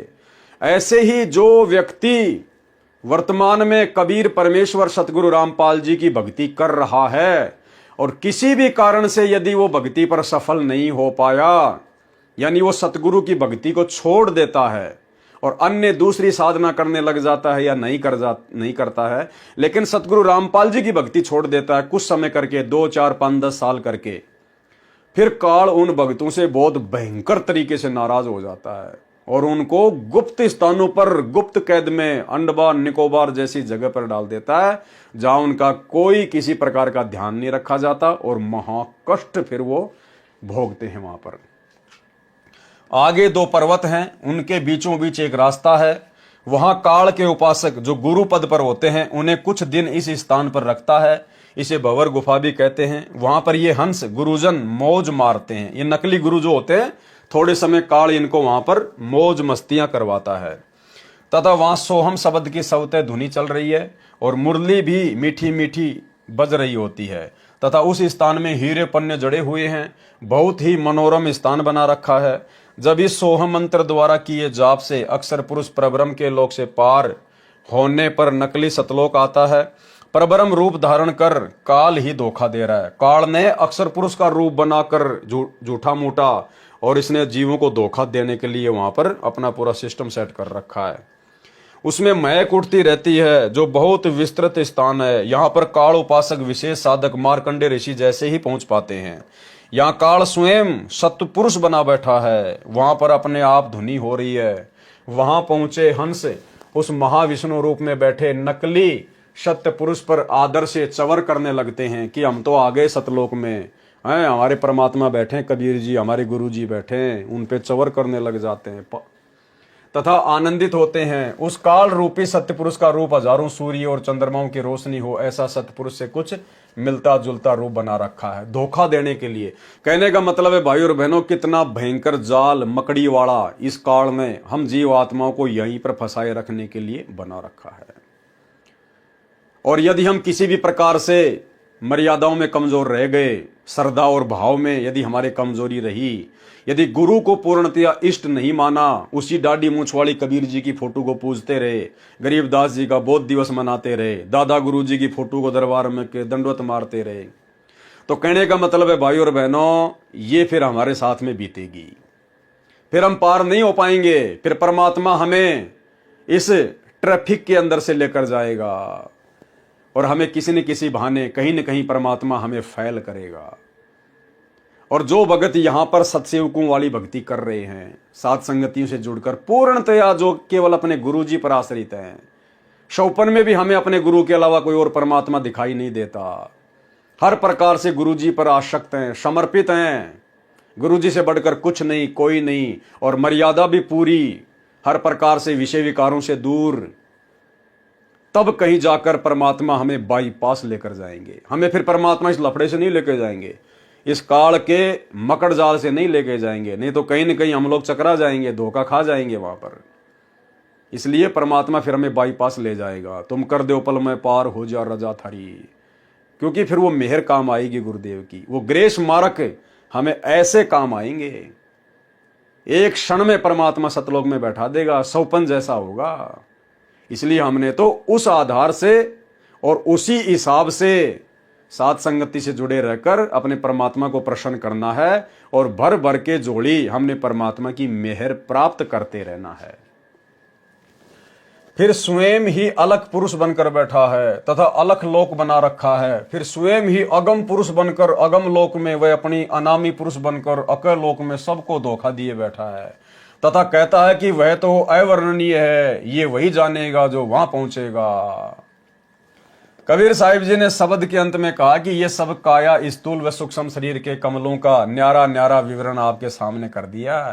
यानी 21 ब्रह्मांड की एक ब्रह्मांड की जो हमारे इसी शरीर में है, परमात्मा ने उस शब्द के माध्यम से पूरा वर्णन कर दिया इस काल के लोक का। यह सब वर्णन रचना का भेद आपको बताया है। ये दोनों शरीर स्थूल व सूक्ष्म के अंदर हैं, काया के अंदर ही हैं। इस काल की माया प्रकृति ने अपनी चतुराई से झूठी रचना करके सतलोक की रचना जैसी ही ब्रह्मांड में नकली रचना कर रखी है। फिर भी इसमें और वास्तविक सतलोक में दिन और रात का अंतर है। जैसे बारीक नमक तथा बूरा में कोई अंतर दिखाई नहीं देता, परंतु स्वाद भिन्न है। कबीर साहिब कहते हैं कि हमारा मार्ग विहंगम यानी पक्षी की तरह है। जैसे पक्षी जमीन से उड़कर सीधा पेड़ की चोटी पर पहुंच जाता है। काल साधकों का मार्ग पपील मार्ग है। पपील यानी चींटी, जैसे चींटी जमीन से चलकर वृक्ष के तने से फिर डार व टहनियों पर से ऊपर जाती है। तो भाई और बहनों, हमने तो परमात्मा की विहंगम चाल का फायदा उठाना है कि परमात्मा एक क्षण में हमारे को सतलोक ले जाएं। और जो भगत पूरी आस्था पूरी श्रद्धा अपने गुरु में बनाएंगे नहीं, इसी प्रकार से एक दूसरे भगत की देखा देखी मर्यादा तोड़ते रहेंगे, राजनेताओं के रैलियों में धक्के खाते रहेंगे, लड्डू जलेबी बर्फी के चक्कर में अपने घर पर 5 यज्ञ ना करके उन फर्जी आश्रमों में जा जाके करते रहेंगे, या जैसा भी काल का जाल होगा आने वाले समय में, जो भगत उनमें फंसता रहेगा भाई फिर वो चींटी वाले मार्ग से जाएगा। एक होता है विहंगम यानी पक्षी का मार्ग, जो परमात्मा का मार्ग है। पक्षी जमीन से उड़ा, डायरेक्ट पेड़ की चोटी पर जाके बैठ गया, कोई निशान भी नहीं है। और एक होता है चींटी वाला मार्ग, पपील मार्ग। चींटी नीचे से चलेगी, उसकी कितनी धीमी जो है चाल होती है, फिर वो पेड़ का जो तना है उस पे चढ़ेगी, फिर डार पे जाएगी, फिर टहनियों पे जाएगी, फिर जो है पत्तों पे जाएगी। तो कितना समय लगा, कितनी मेहनत हुई। तो भाई और बहनों, हमने तो मालिक की विहंगम चाल का फायदा उठाना है, और वो फायदा मिलेगा साध संगति से जुड़कर, प्रत्येक मर्यादा में रहकर, गुरु को भगवान मानकर अपनी भक्ति को सफल करने से। कबीर साहिब कहते हैं कि हमारा मार्ग विहंगम यानी पक्षी की तरह है। जैसे पक्षी जमीन से उड़कर सीधा वृक्ष की चोटी पर पहुंच जाता है। और काल साधकों का मार्ग पपील मार्ग है। जैसे चींटी जमीन से चलकर वृक्ष के तने से फिर डार व टहनियों पर से ऊपर जाती है। त्रिकुटी से कबीर साहिब के हंस विमान में बैठकर उड़ जाते हैं। देखो क्या कह रहे परमात्मा। फिर त्रिकुटी से कबीर साहिब के हंस, हंस कौन होता है भाई और बहनों? ये हंस लिखा है मालिक ने।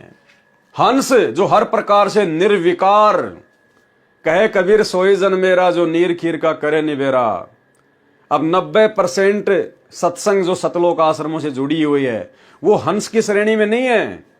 हंस का परमात्मा ने एक जो है वो गुण बताया कि आप हंस को 1 किलो पानी 1 किलो दूध दोनों को आपस में मिला के हंस के सामने रख दो।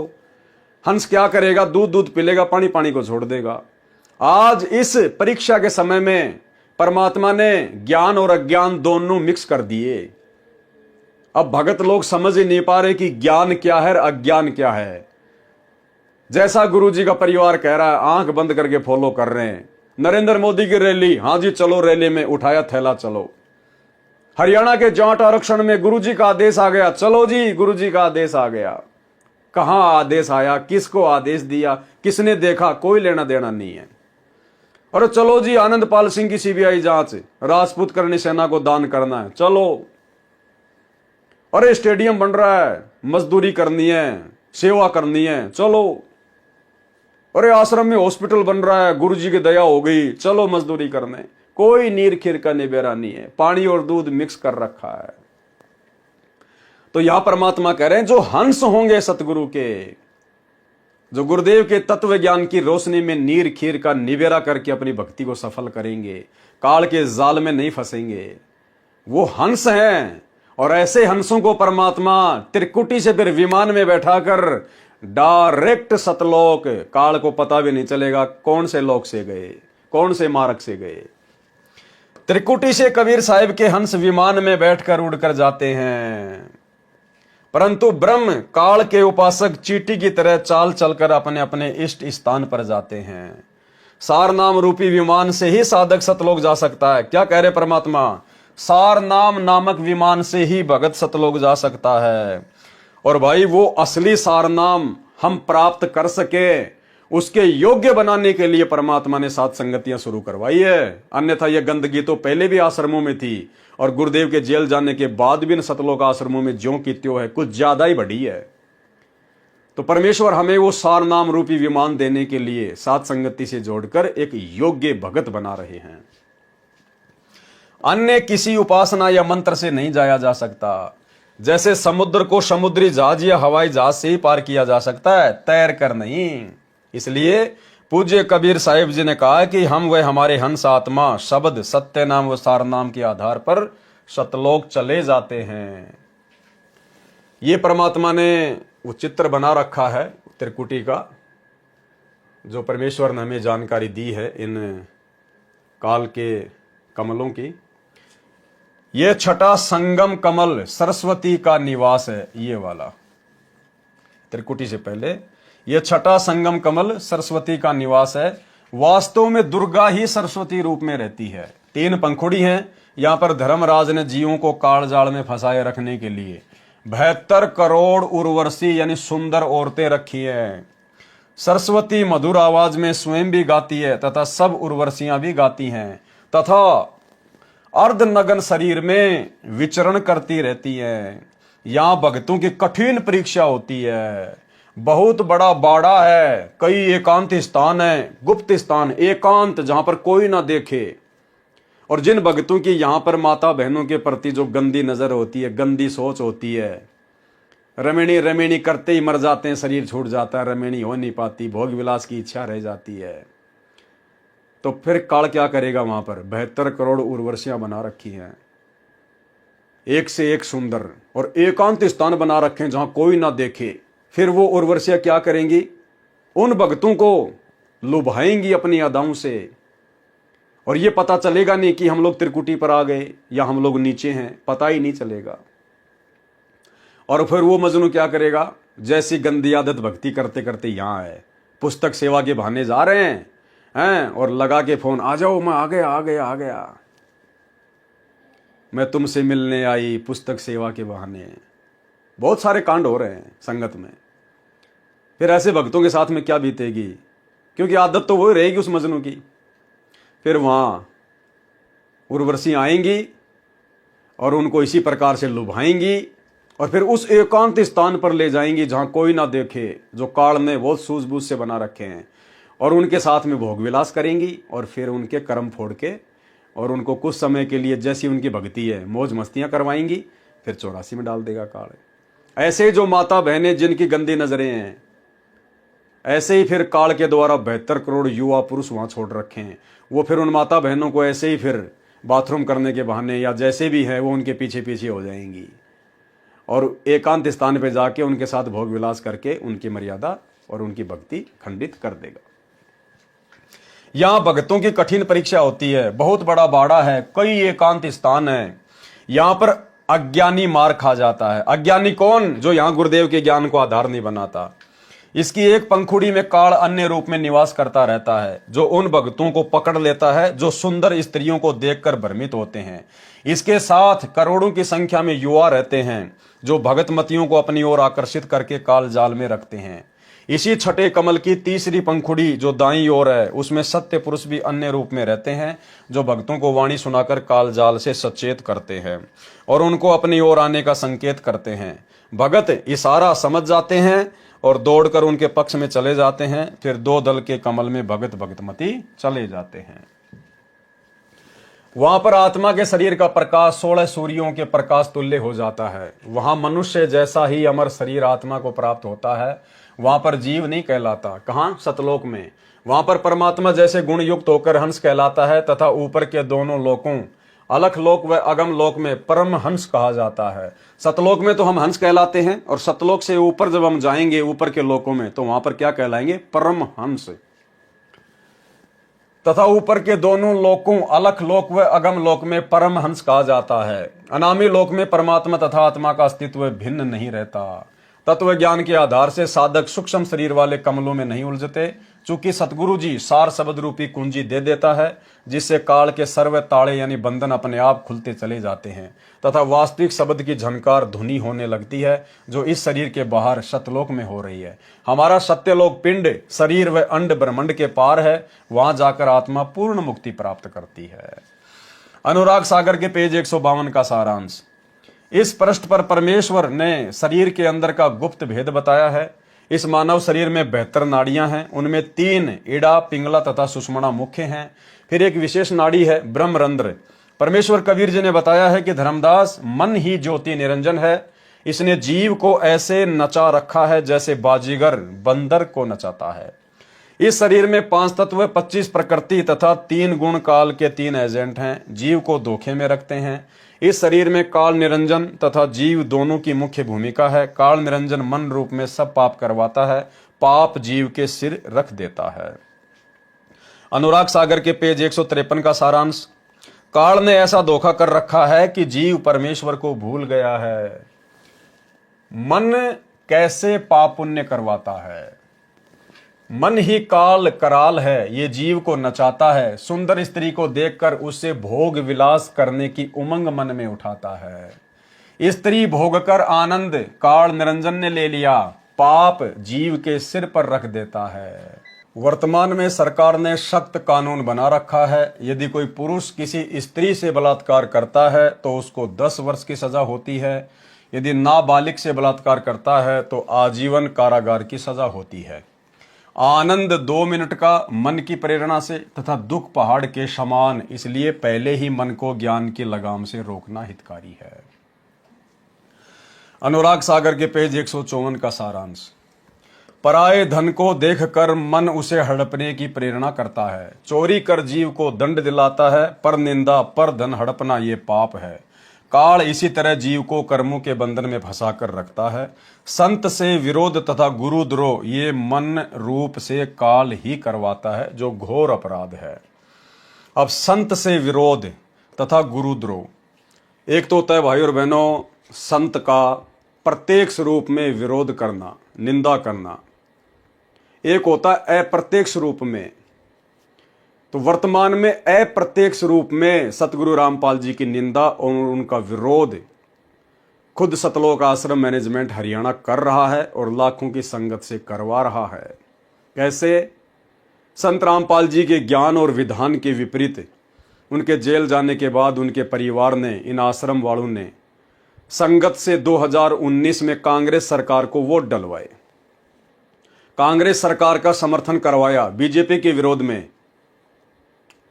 अब जब बीजेपी वालों को यह पता चला, जितने भी लोग बीजेपी के समर्थक हैं, जब उनको इस बात का पता चला कि भाई संत रामपाल जी के भगत तो कांग्रेस के समर्थन में उतर आए हैं, तो बीजेपी वाले लोगों ने संत रामपाल जी को कितना भला बुरा कहा होगा, कितनी उनकी निंदा चुगली की होगी कि एक तरफ तो दुनिया में इनका प्रचार कर रहे हैं कि हमारे गुरुजी निष्पक्ष होकर भक्ति करवाते हैं, हमारे गुरुजी का राजनीति से कोई लेना देना नहीं है, और यहां इनके गुरुजी ने पक्षपात कर दिया। अब बताओ बीजेपी ने इनके गुरुजी का क्या बिगाड़ा जो ये लोग कांग्रेस का सपोर्ट कर रहे हैं? तो जितने भी बीजेपी समर्थक थे सब ने संत रामपाल जी को जी भर के गालियां दी, जी भर के भला बुरा कहा, जी भर के उनकी निंदा चुगली की। किस कारण से? उनके भक्तों की नादानी से और उनके परिवार के द्वारा काल प्रेरणा से जो ज्ञान विरुद्ध कर्म करवाया गया उसके चलते इनको लग रहा है कि हम तो बहुत अच्छा कर रहे हैं, लेकिन ये लोग गुरु निंदा के घोर पापी हो चुके हैं, घोर पापी। फिर वर्तमान 2024 में उसी काल प्रेरणा से गुरुदेव के परिवार वालों ने, आश्रम वालों ने कांग्रेस सरकार का पल्लू छोड़ दिया और बीजेपी के तलवे चाटने लग गए। अब कांग्रेस को छोड़ के भक्तों को बीजेपी की रैलियों में भेज रहे हैं, बीजेपी का सपोर्ट करने के लिए कह रहे हैं, बीजेपी को वोट डालने के लिए कह रहे हैं। और नरेंद्र मोदी की रैली में मध्य प्रदेश के भोपाल में और हरियाणा के सोनीपत के गोहाना में हजारों भक्तों को बसों में बैठाकर भेजा गया। अब वो कांग्रेस वाले संत रामपाल जी को गालियां देंगे, उनकी निंदा चुगली करेंगे कि ये तो बड़ा दोगला आदमी, पहले तो हमारे साथ में था, अब ये बीजेपी के साथ में हो लिया। जबकि उन लोगों को ये नहीं पता कि सारा का सारा ये कुचक्कर, ये काल चक्कर उनके परिवार के माध्यम से काल प्रेरणा के तहत किया जा रहा है। तो संगत जो भेड़ चाल में चल रही है, इधर डंडा मारा तो इधर बगली, इधर डंडा मारा तो इधर बगली, सतगुरु का तत्व ज्ञान रूपी डंडा कोई नहीं चला रहा। तो इस प्रकार से अप्रत्यक्ष रूप से सतगुरु की घोर निंदा का और गुरुद्रोह का पाप काल प्रेरणा से गुरुदेव के परिवार के पीछे चलकर ये नादान संगत भोग रही है, उठा रही है, और इसी का नतीजा है आए दिन अकाल मौत मर रहे हैं। निरंजन चरित्र काल का जाल। परमेश्वर कबीर जी ने बताया है कि धर्मदास मैं तेरे को धर्मराय यानी काल का जाल समझाता हूं। काल निरंजन ने श्री कृष्ण में प्रवेश करके गीता का ज्ञान दिया, उसको कर्म योग उत्तम बताकर युद्ध करवाया, ज्ञान योग से उसको भ्रमित किया। अर्जुन तो पहले ही नेक भाषा में बोल रहा था, जो ज्ञान था, कह रहा था कि युद्ध करके अपने ही कुल के भतीजे, भाई, साले, ससुर, चाचे, ताऊ को मारने से अच्छा तो भीख मांगकर निर्वाह कर लेंगे। मुझे ऐसे राज्य की आवश्यकता नहीं जो पाप से प्राप्त हो। उसको डरा धमकाकर युद्ध करवाकर नरक का भागी बना दिया, ज्ञान योग का बहाना कर कर्म योग पर जोर देकर महापाप का भागी बना दिया। इसी प्रकार ये सतलोक आश्रम मैनेजमेंट हरियाणा भक्तों को सत्संग और तत्व ज्ञान की आड़ में भक्तों को लड्डू जलेबी बर्फी के ऊपर आश्रित कर दिया। इन सत्संगों में बुला बुलाकर, इन आश्रमों में बुला बुलाकर भक्तों को मजदूर बना दिया। कभी तो स्टेडियम की मजदूरी करवाते हैं, कभी आश्रम में बन रहे हॉस्पिटल की मजदूरी करवाते हैं, या नए नए आश्रम खोलकर वर्तमान में भक्तों का इन पत्थरों में पैसा बर्बाद करवाकर भक्तों का पैसा, भगती मजदूर और काल प्रेरणा से भक्तों की श्वासें बर्बाद, भक्तों का समय बर्बाद है। अरे ये समय तो परीक्षा का है। इस समय तो विशेष सावधानी बरतकर, मर्यादाओं का ध्यान रखकर और अपनी भक्ति पे जोर देना था, मर्यादाओं पे जोर देना था, साध संगतियों पे जोर देना था। और इस समय काल ने ऐसा भयंकर कुचक्कर चलाया सतलोक आश्रम मैनेजमेंट हरियाणा के माध्यम से, संगत का पैसा, संगत का समय, संगत की श्वास, सब कुछ बर्बाद करवाने पे तुला हुआ है। अरे वर्तमान में इन जगह जगह आश्रमों में इन पत्थरों में पैसा क्यों बर्बाद करवाया जा रहा है? अरे जिस भगत के घर पर भगवान का दरबार लग गया, 3 टाइम की आरती हो रही है, मंत्र जाप होते हैं, सत्संग सुने जाते हैं, क्या वो परमात्मा का दरबार नहीं है? क्या वो आश्रम नहीं है? क्या आप अपने घर पर 5 यज्ञ नहीं करते? फिर आपको गुरु की गैर हाजिरी में इन आश्रमों में जाकर धक्के खाने की क्या जरूरत है? इसका मतलब आप सीधे सीधे ड्रामेबाजी कर रहे हो, आपका भक्ति में मन नहीं है, आप केवल मनोरंजन के चस्कू हो। आपको तो मन बहलाना है, समय पास करना है, मनोरंजन आपको करना है, अन्यथा भक्ति तो घर पे भी होती है। गुरुदेव ने अपनी जिंदगी में कभी दूसरा आश्रम नहीं खोला कहीं पर, और उनके जेल जाते ही आश्रमों की लाइन लग गई, जबकि आदेश गुरु का नहीं है, गुरु के भक्ति विधान में नहीं है। ये टोटल मनमानी, ये है काल का भयंकर जाल। और भक्तों को लड्डू जलेबी बर्फी, लड्डू जलेबी बर्फी, हर समागम में लड्डू जलेबी बर्फी। क्या संत रामपाल जी हर समागम में लड्डू जलेबी बर्फी बनाया करते थे? कभी कभार हमने सुना कि जब गुरुदेव करोथा आश्रम में थे, कभी कभार भक्तों की विशेष फरमाइश पर जलेबी बनवा दिया करते थे, केवल एक आइटम, कभी कभार, हर समागम में नहीं, साल 2 साल में एक बार। और वर्तमान में क्या हो रहा है? उनके जेल जाते ही हर समागम में लड्डू जलेबी बर्फी, उसी का बढ़ चढ़ के प्रचार प्रसार, लड्डू जलेबी बर्फी, लड्डू जलेबी बर्फी। बाढ़ में गई ज्ञान गंगा, बाढ़ में गया गुरु जी का ज्ञान, जहां देखो सोशल मीडिया पर लड्डू जलेबी बर्फी के पोस्टर। संत रामपाल जी भगवान भी हिसार जेल में बैठकर ये सोच रहे होंगे कि मैंने इन मूर्खों को ये गीता जी का ज्ञान, वेदों का ज्ञान, ये तत्व ज्ञान ना देकर अगर मैंने इनको लड्डू जलेबी बनाने की विधि समझाई होती, लड्डू जलेबी बनाने का ज्ञान दिया होता ना, तो आज इनकी भी दुकानें अच्छी चलती, 1 नंबर के सारे हलवाई हो जाते, और मैं भी फालतू में जेल में आके दुख ना उठाता। सिवाय लड्डू जलेबी बर्फी के इनको कुछ दिखाई नहीं देता। ज्ञान से ज्यादा लड्डू जलेबी का प्रचार हो रहा है। हर समागम में लड्डू जलेबी, देसी घी का भंडारा, देसी घी का भंडारा। तो भाई और बहनों, ये लोग भंडारा एक्सपर्ट हैं, ये लोग ज्ञान एक्सपर्ट नहीं है, ये लोग भंडारा एक्सपर्ट हैं। तो ये दया परमात्मा ने साध संगतियों पे बख्शी है। यहां पर ज्ञान का भंडारा होता है, साध संगतियों में ज्ञान का भंडारा, और इन आश्रमों में काल प्रेरणा से लड्डू जलेबी का भंडारा, अज्ञान का भंडारा। तो कितनी बड़ी दया बख्श दी गुरुदेव भगवान ने आप और हमारे ऊपर।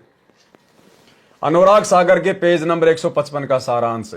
धर्मदास जी ने प्रश्न किया कि हे प्रभु, आपने कालजाल समझाया, अब ये बताने की कृपया करें कि जीव को आपकी प्राप्ति के लिए क्या क्या करना चाहिए। अब क्या कह रहे हैं धर्मदास जी कबीर परमात्मा से कि हे प्रभु, हे मेरे मालिक, हे स्वामी, हे गुरुदेव, आपने कालजाल समझाया, आपने इतना सारा काल का जो बखेड़ा है, जो मकड़ जाल इसने बुन रखा है जीव को फंसाने के लिए, जरा सी सावधानी हटी दुर्घटना घटी, जरा सी मर्यादा टूटी काल की घटा ऊपर गिरी। तो आपने ये तो मुझे समझा दिया है, अब ये बताने की कृपया करें कि जीव को आपकी प्राप्ति के लिए क्या करना चाहिए, किस प्रकार से एक अच्छे भगत बने, हमारे अंदर वो शिष्टाचार, वो नेक नीति, ईमानदारी, कैसे मर्यादा निभाएं, किस प्रकार से हम भगत बनकर आपको अच्छे लगेंगे ताकि आप अपनी मेहर की दया कर सको। अब आगे भाई और बहनों, कल रात्रि 8 बजे परमात्मा जी के आशीर्वाद से हम इस विषय पर चलेंगे जिसमें आगे परमात्मा हमें समझाएंगे सतगुरु कबीर जी वचन, भगत के 16 गुण अर्थात आभूषण, नकली आभूषण नहीं, आत्मा का श्रृंगार। परमात्मा शरीर के श्रृंगार से खुश नहीं होता, नकली सोने चांदी के गहने पहनने से परमात्मा खुश नहीं होता। यदि परमात्मा को खुश करना है तो आत्मा के ऊपर श्रृंगार करना पड़ेगा, आध्यात्मिक गहने। तो वो कौन से 16 श्रृंगार हैं जिनको धारण किए बिना हम परमात्मा प्राप्ति के योग्य नहीं बन सकते, सतगुरु के दिल में समाने के योग्य नहीं बन सकते। तो कल रात्रि 8 बजे गुरुदेव के आशीर्वाद से हम इसी विषय पर आगे बढ़ेंगे, चर्चा करेंगे। और भाई और बहनों, हर वीडियो में परमात्मा हमें कुछ न कुछ अनसुनी बातें, अध्यात्म की गूढ़ बातें, इन सब से हमें परिचित करवाते हुए आ रहे हैं। और साथ साथ हमने कोशिश करनी है जितना हम गुरुदेव के तत्व ज्ञान को, इन विशेष बातों को अपने जीवन में अमल कर सकें, साथ साथ में अमल भी करते हुए चलें। तभी ये कबीर सागर के सरलार्थ को पढ़ने का और गुरुदेव भगवान के कर कमल से लिखने का कोई फायदा है। अन्यथा हम परमात्मा के और दोषी बन जाएंगे कि जान बूझ सांची तजय और करे झूठ से ने, ताकि संग थे प्रभु शौपन में भी ना दे। तो ये विशेष रजा, ये विशेष मेहर, ये गुप्त ज्ञान, ये सार ज्ञान जो परमात्मा ने अपने कर कमल से लिख के इन पुस्तकों में छुपा रखा है, जो अब सात संगतियों के माध्यम से परमात्मा सबके लिए उजागर करवा रहे हैं। लेकिन सबके भाग्य में भाई और बहनों ये वीडियो देखना नहीं है, सबके भाग्य में नहीं है। जैसे भगवान 1994 में से पूरी दुनिया को ज्ञान दे रहे हैं, लेकिन कितने लोग हैं जो उनके ज्ञान को सुन रहे हैं, मुट्ठी भर भी नहीं है। ठीक इसी प्रकार साध संगतियों के माध्यम से परमात्मा अब जो अध्यात्म के खुलासे करवा रहे हैं इन पुस्तकों के माध्यम से, ये भी हमारे सभी भगत भाई बहनों के भाग्य में नहीं होगा। तो परमात्मा कहते हैं सकल पदार्थ है जगमाही और कर्महीन नर पावत नाही।